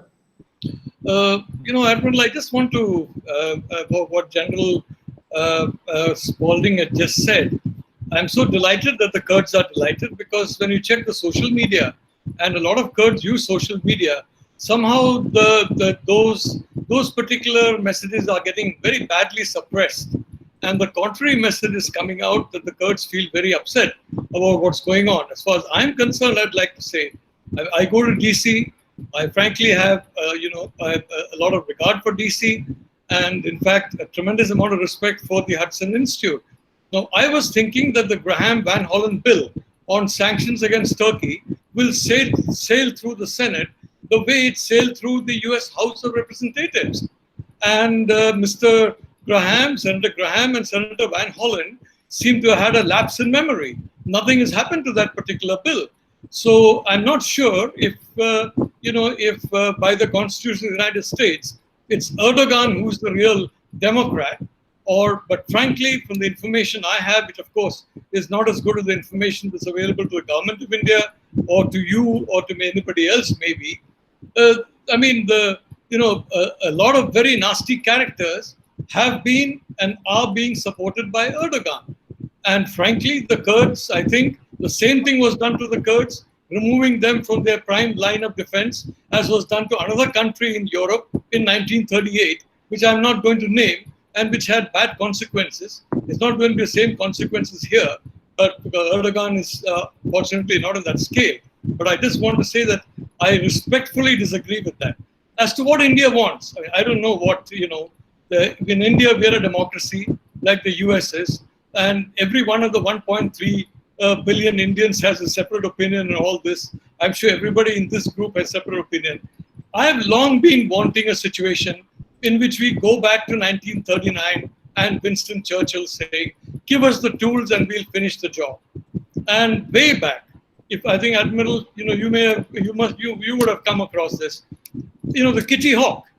I was maybe, dumb enough or whatever with some friends on the US side, including in the Pentagon, to try and see if India could be given the Kitty Hawk, which was then being, retired by the US Navy.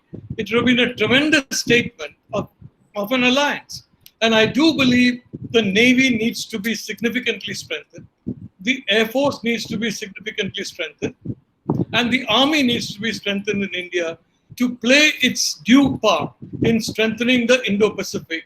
And only the United States, as an ally, has the capability to do this.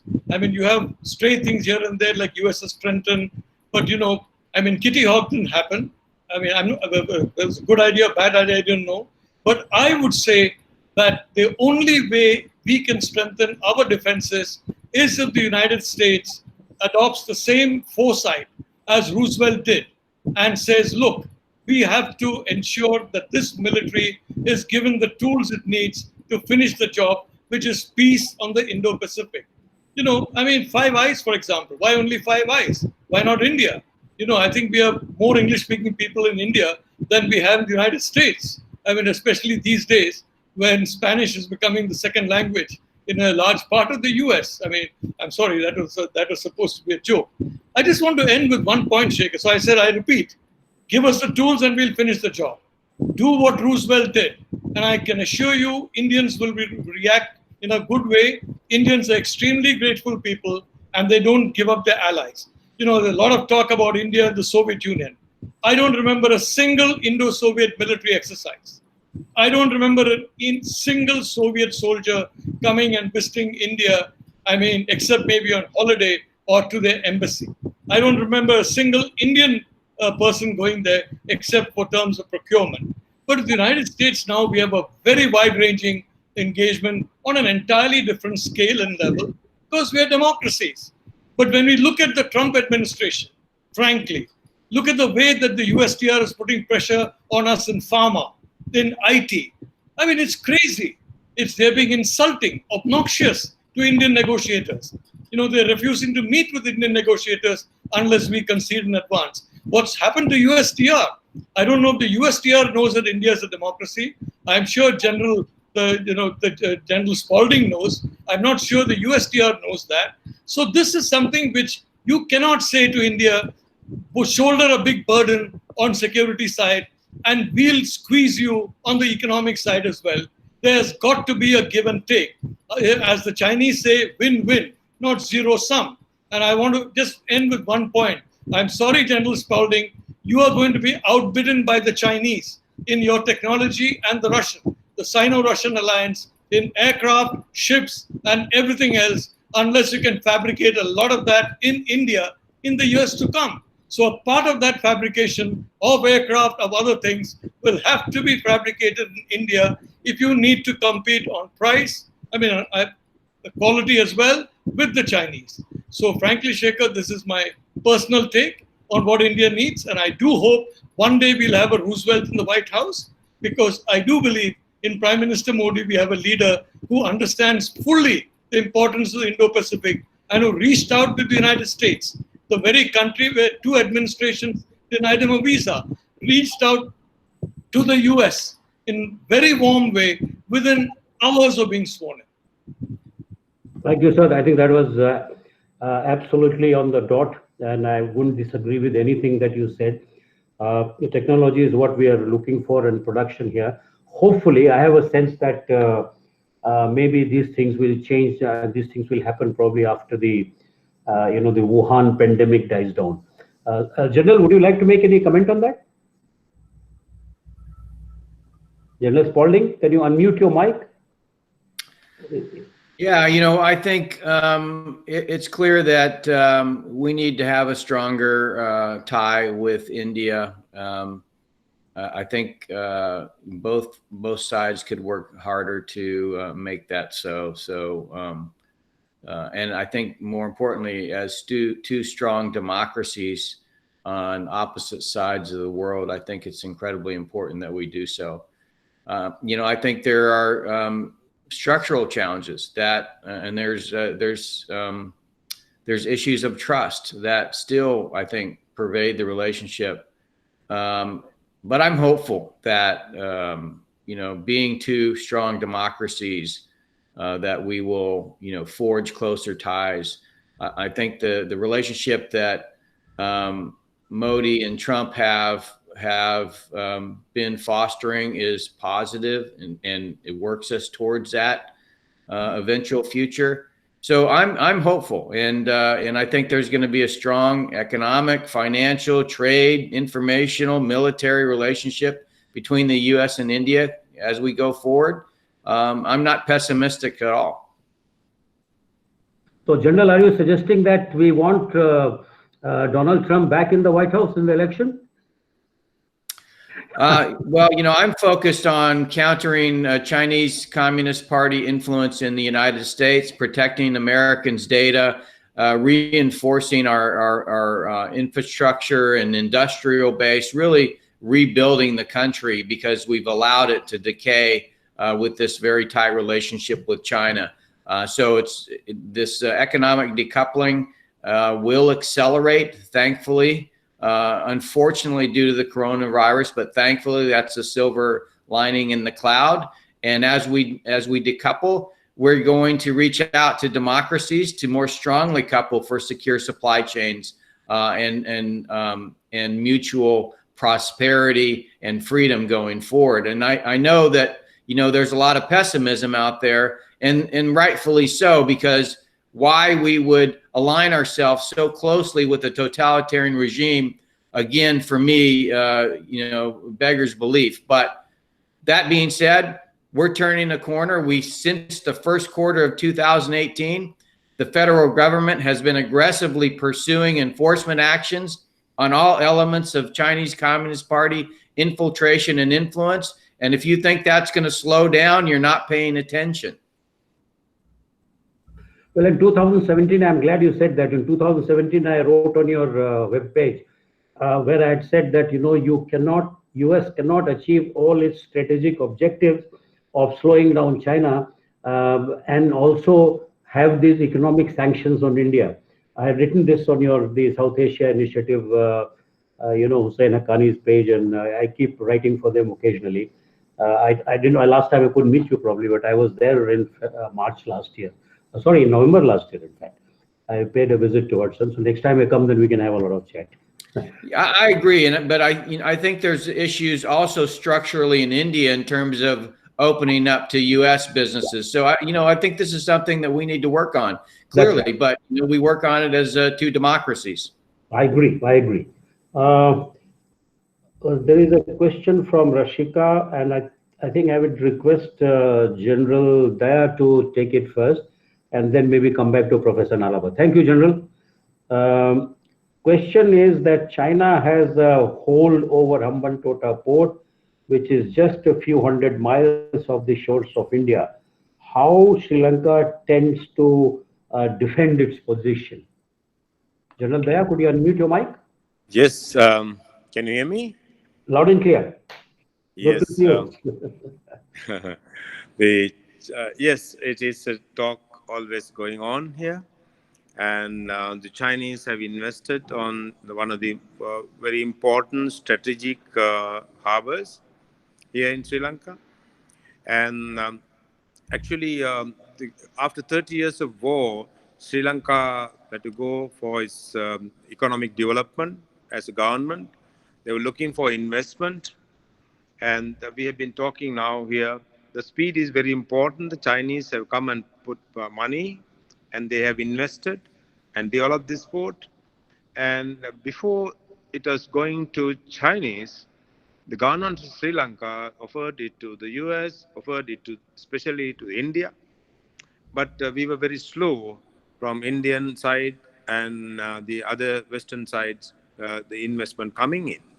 So with the government did not have any other option than going into Chinese investment. This is what, and from your point of when you were thinking the Americans, the Indian, when we are thinking of the strategic importance of these places, actually before the other people come and exploit it, we should have a system, we should have a methodology to come and grab it or invest there and take it. So, I mean, it is not something all of a sudden came. The Sri Lankan location, the comparative advantage the nation has, the strategic advantage that the nation has, it is important to India and US much more than probably to Sri Lanka itself. So therefore, these are the factors that would have been considered before the Chinese got the offer. And so this is what, not only the other things, when we have this strategic important things, the Chinese have been very smart in coming and taking over the government and helping the government or taking over these investments. This is a competition. So we have to be smarter than them if we are thinking of taking the strategic advantage of all these things. No, General, I think her question was primarily how does Sri Lanka want to defend its position as far as security aspects are concerned so that India's security is not hurt? I think, I think that was your question probably. Yes, absolutely. Absolutely. We will never, as a government, will give in to Chinese or any other person or the security of our closest neighbor, India. We will not, at the cost of Indian security, we will not give anything here to Chinese or anybody. The Hambantota port, though the investment has come, the security and other part, per se, the security and other things of the port and wherever is with the government of Sri Lanka.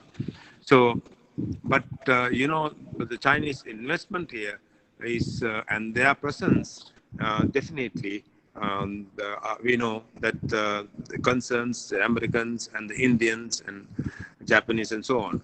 So, as a government stand is that they will never ever compromise the security of our closest neighbor, India, and the US or any other country by giving it to Chinese. Yes. Hello? Shekhar? Sorry. Yeah, hi. Yeah, hi. Well, there is a question for from General Bipin Bakshi. Yeah, Aditya, if you don't mind, I'll just, whatever this very important question on Hambantota, if I can just spend about 90 seconds on that. Okay, so I just want to say, the first thing I want to say is I've had the privilege of meeting Mr. Gotabaya Rajapaksa and Prime Minister Mahinda Rajapaksa on more than one occasion. They're both patriotic individuals, and I don't believe that they are going to be there's any danger of Sri Lanka selling out to China or to, frankly, anywhere else. They are going to protect and preserve the interests of Sri Lanka. And I think it's very important for India, America, Australia, and other countries to make it absolutely transparent and very clear that the overall interest of Sri Lanka is more with the Indo-Pacific alliance, which includes these democracies, than it is with the emerging alliance of Russia, China, Iran, Pakistan, etc. So I want to say that I have complete confidence in the leadership of Sri Lanka. Both the president and the prime minister are patriotic people. Now, second thing I want to say, Hambantota port, lovely port, airport, they're both bankrupt. There's no business there. Nothing is happening there. Colombo is booming because of Indian business. And I remember visiting Sri Lanka, frankly, when just after there was a terror attack took place, the Easter attack. Visitors from China, visitors from Europe disappeared. What kept the Sri Lankan tourism going were visitors from India, who frankly did not have a problem, and they went to Sri Lanka in large numbers. So I simply want to say that I think it's important on both sides that both the Sri Lankan side and on the India and Indian ally side, that we ensure that a situation is created in which what the general very correctly says, that Sri Lanka will not threaten allow any country. I do believe that, and I do believe that with the Rajapaksas, because they know India better than many Indians know India. They're very familiar with many parts of India, and they've come on pilgrimages multiple times to India. In fact, President Mahinda, Prime Minister Mahinda Rajapaksa came to Delhi shortly before the election, and I'm told we had a very cordial meeting with Prime Minister Modi. I think a lot of officials were against that meeting, but the Prime Minister, as is usual with him, when he decides on something, he goes ahead, and he had a very good meeting with Prime Minister Rajapaksa. So I'm very confident of Sri Lanka. I'm very confident of an overall alliance. But I would like to say, as one of our friends out of for Japan, that you have to say, well, what do you expect? I think we have also got to understand what do they expect from us. Thank you, sir. May I make a quick comment? So there is a question from General Bipin Bakshi. He says, USA never loses wars. It only loses interest, and often quoted quip. As mentioned today, the end game for the Kurds and Afghans is not an encouraging advertisement for allying with the US. While it has been evident from today's comments that an alliance, including USA, is the only way out for the Indo-Pacific, the contours of the alliance need to be carefully formulated. What do the speakers feel would encourage the liberal states to strengthen? I would request the comments, please. We'll start with General Spalding.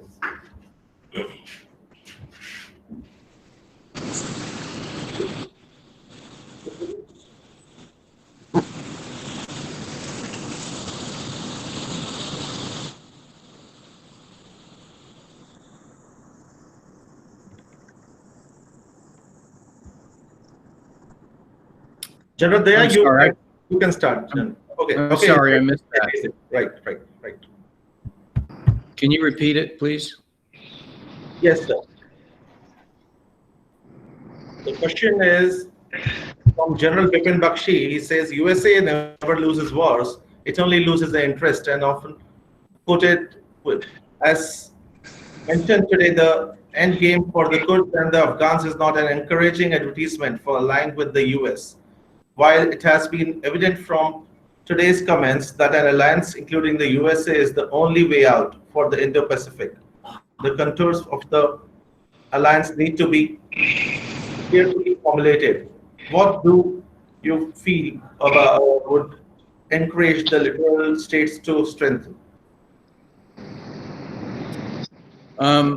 So I think, first of all, it has to be based on a relationship that is based on mutual trust and an alliance in principles and values. And to the extent that we have that, in terms of how we can cooperate better together, I think it really is in the area of economic and financial trade initially.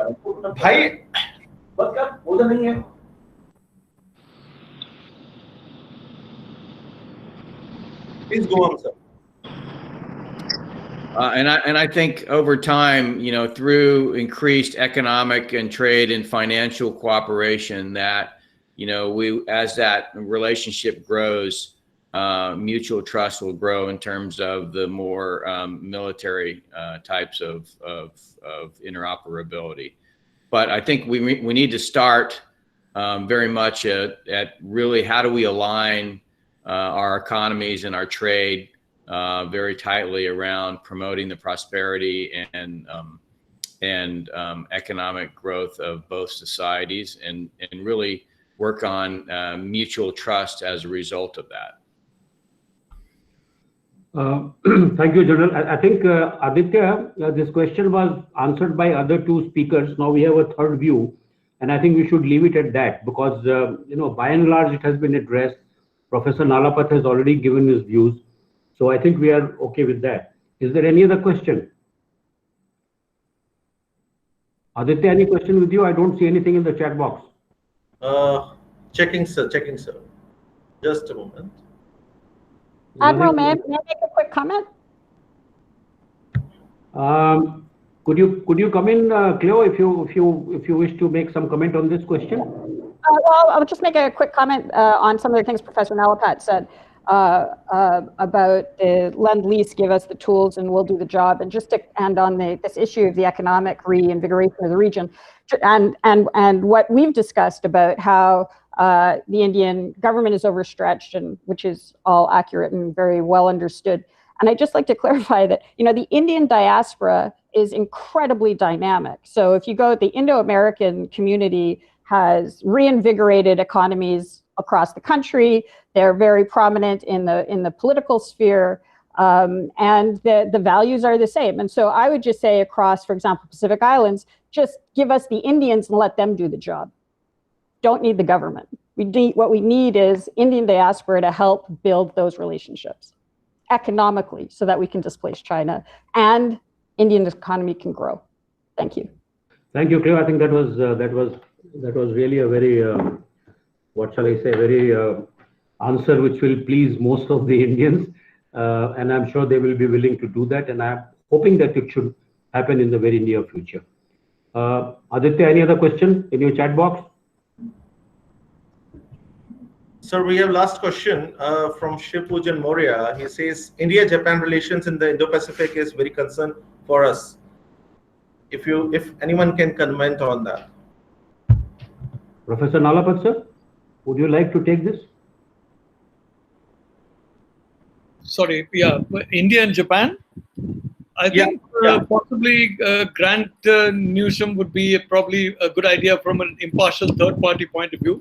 I'm very much in favor of India and Japan having a strong relationship, because I do believe on the on the eastern side, the western side of the Indo-Pacific, Japan is the northern prong and India is the southern prong. So I'm very much in favor of a very strong relationship, and I'm happy to see that in Shinzo Abe and Prime Minister Modi, we have two leaders who have independently reached the same conclusion. But I would say maybe we can have, Grant's take on this, because he is in Tokyo, and what the Japanese maybe are thinking. Sure, I'm glad to weigh in. Just a few comments.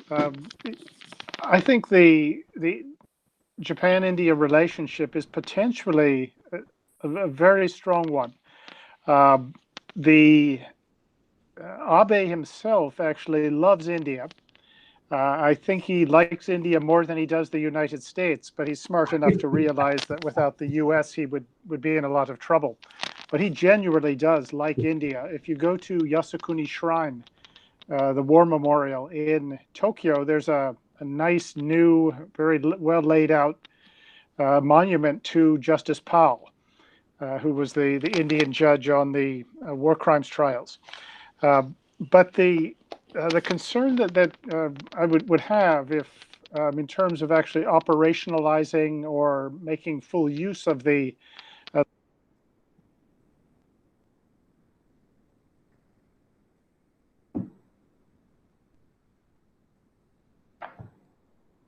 He's been muted somehow.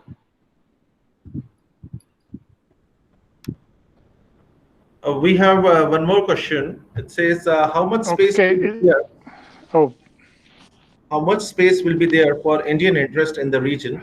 Can one guarantee that U.S. interest in the region will not overshadow the Indian interest?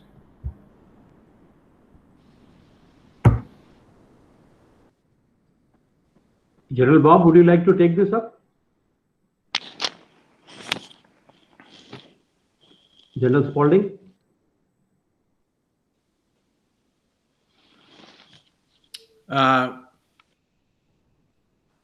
Go ahead. Say it again. Sorry. Aditya, can you read the question? Yes. What is this? What was that?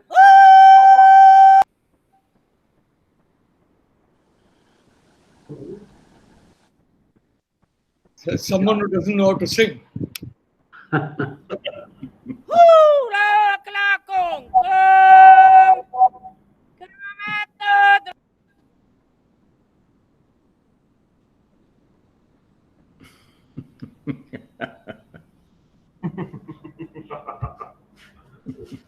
Hello. Yeah, we have the question for how much space will be there for Indian interest?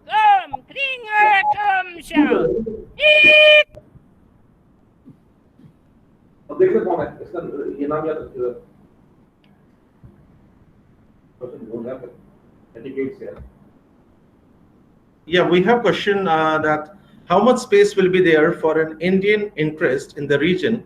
Can one guarantee that U.S. interest in the region will not overshadow the Indian interest? Sir.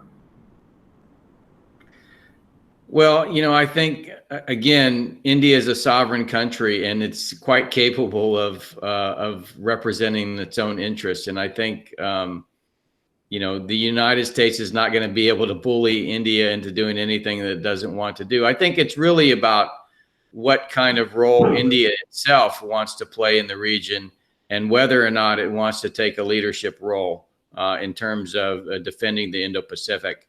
That's not for the United States. Really, we seek to maintain the safety and viability of international waters to make sure our allies and partners are defended and their interests are protected. But in reality, it's really up to India whether or not they want to take a leadership role. I can tell you for a fact that the United States would welcome India taking a leadership role in the Indo-Pacific.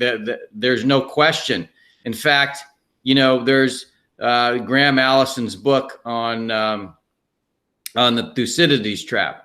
I think we would be completely comfortable to see a rising India that became the most powerful country in the world because it's a democracy and it promotes the same principles and values that we want.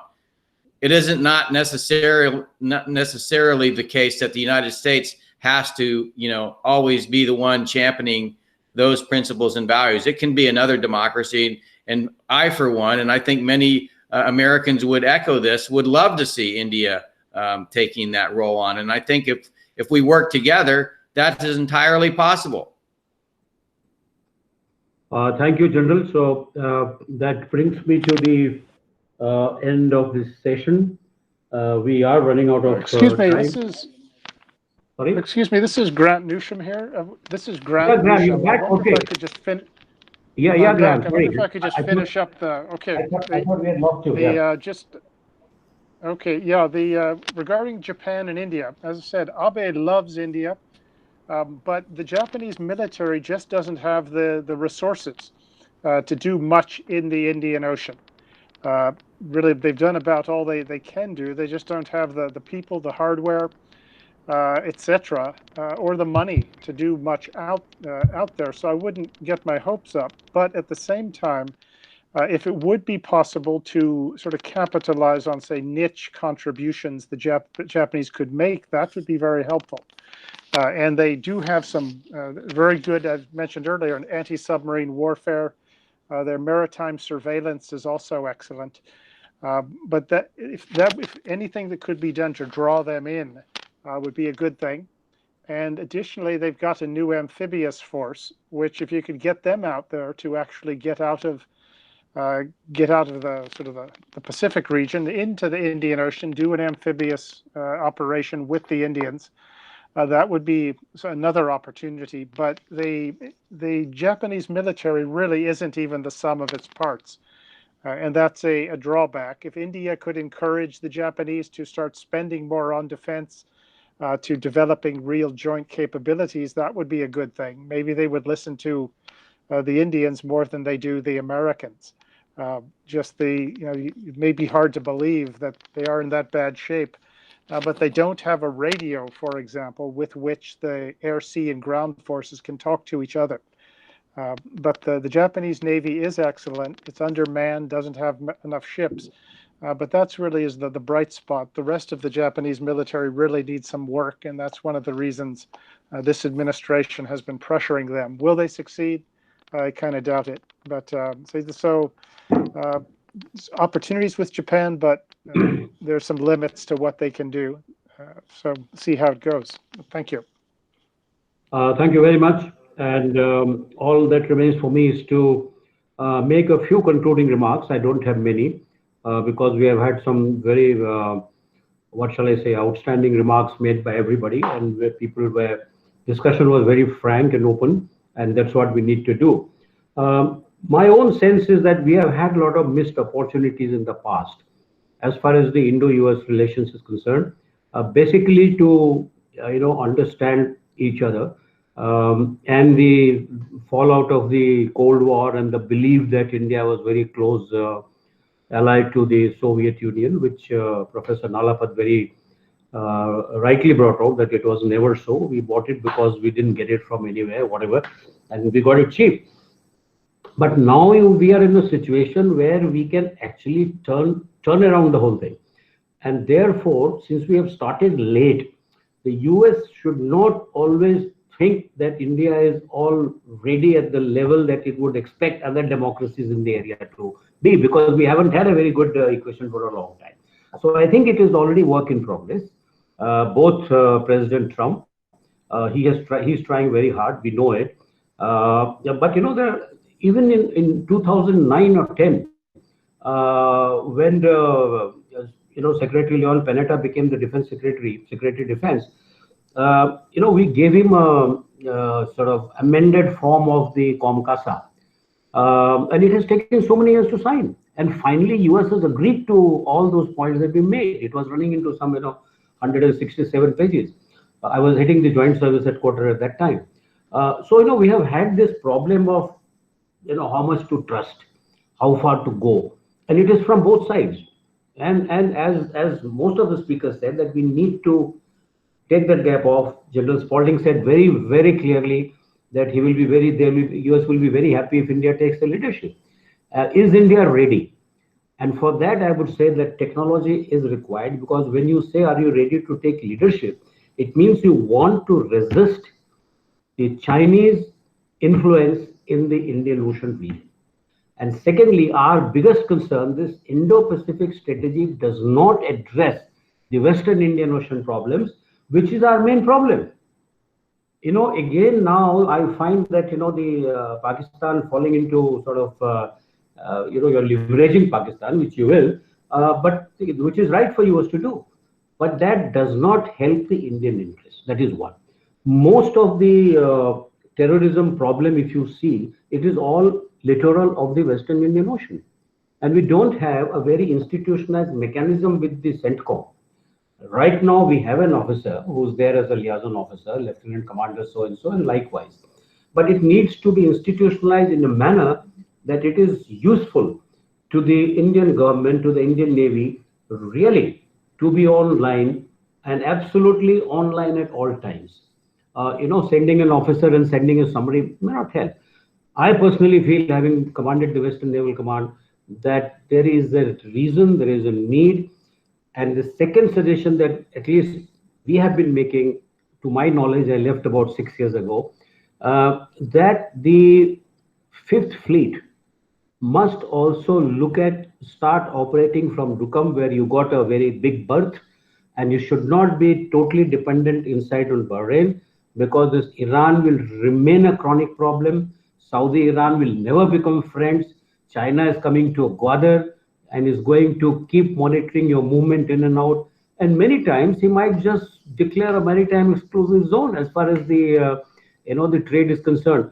So I would, as a good friend of the US Navy, having participated in the first Malabar, and being the OTC in the only Malabar which had 5 countries, it is necessary for the US to consider moving its majority of assets out of the Gulf. Otherwise, you can get trapped because of the changing equations. It's not going to change.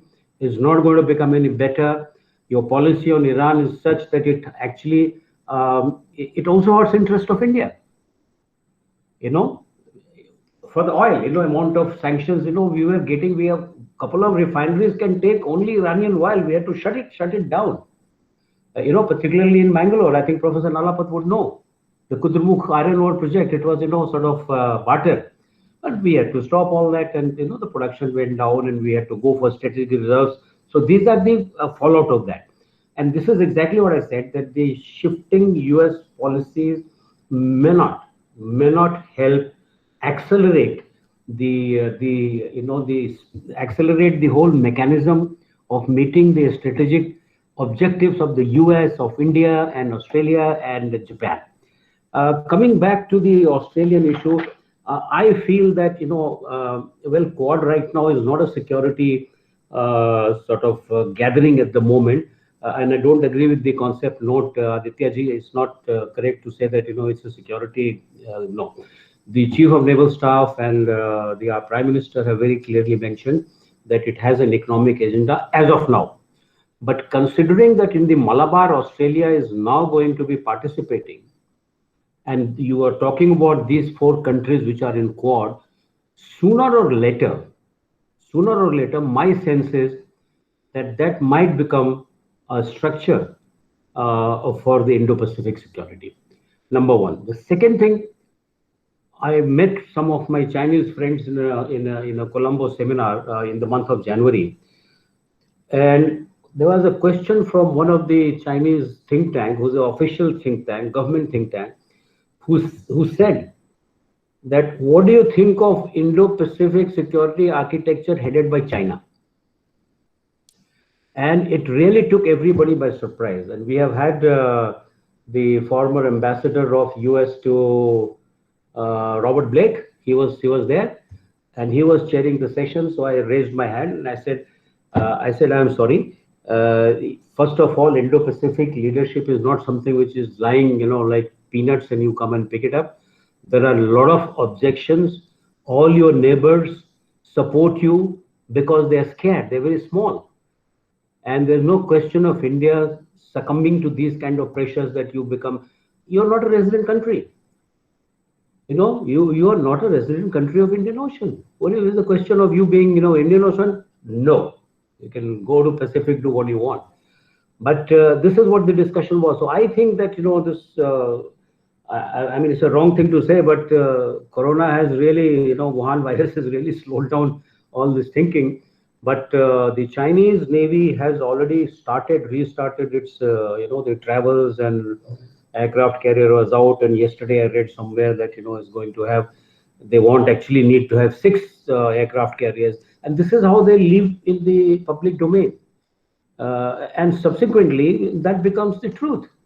Because there is nothing like a public domain, and everything is official there. Everybody follows one PNL, one line of the CPC.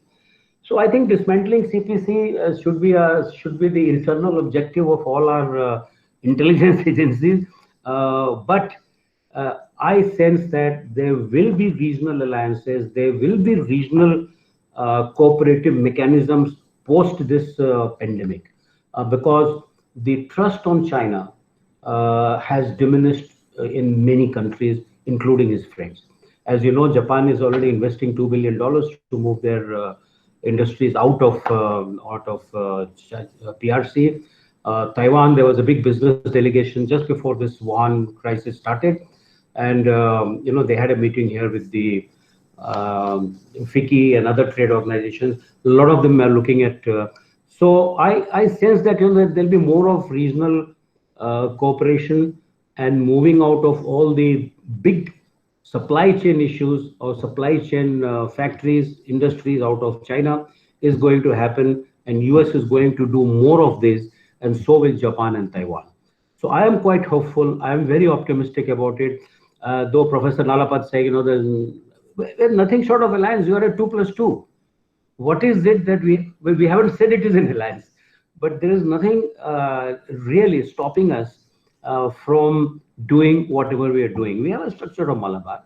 We have our issues with China, and we didn't want to get it spoiled. So that is the issue. So therefore, India may not say. I mean, Prime Minister Modi said that we want it inclusive. That's fine to make a public statement, but the fact remains that the preparations, the Indian government, the Indian armed forces fully understand what it means to be with the US Navy. We started in 1993, Malabar, and it started as a naval bilateral exercise. The Foreign Office didn't even know, because of our equation with the two navies. So I think we have to accept that whether we say it or not, we are in that direction, and nothing stops us from doing what US wants to do, what India wants to do. Well, we have an issue. Country is not very prosperous, and it's taking some time. The politicians really want to come back to power. They have to look at a lot of these schemes, a lot of people to be lifted out of poverty. So those are the issues with the government. It's not that India doesn't want. India knows what it wants. Certainly, and Professor Nalapat said it very rightly. We want technology, but at what rate can we digest the technology? How much can we invest? That is the issue. So thank you very much for all the speakers. I think it has been a very educative, very enriched. On behalf of GCTC, let me just thank you and tell you to stay safe wherever you are. And thank you very much for joining us early in the morning, at midnight, wherever you are. You can. So I just want to give a clap on my hand here and say namaste. Don't shake hands. Thank you very much. Thank you. Bye. Thank you all. Thank you all.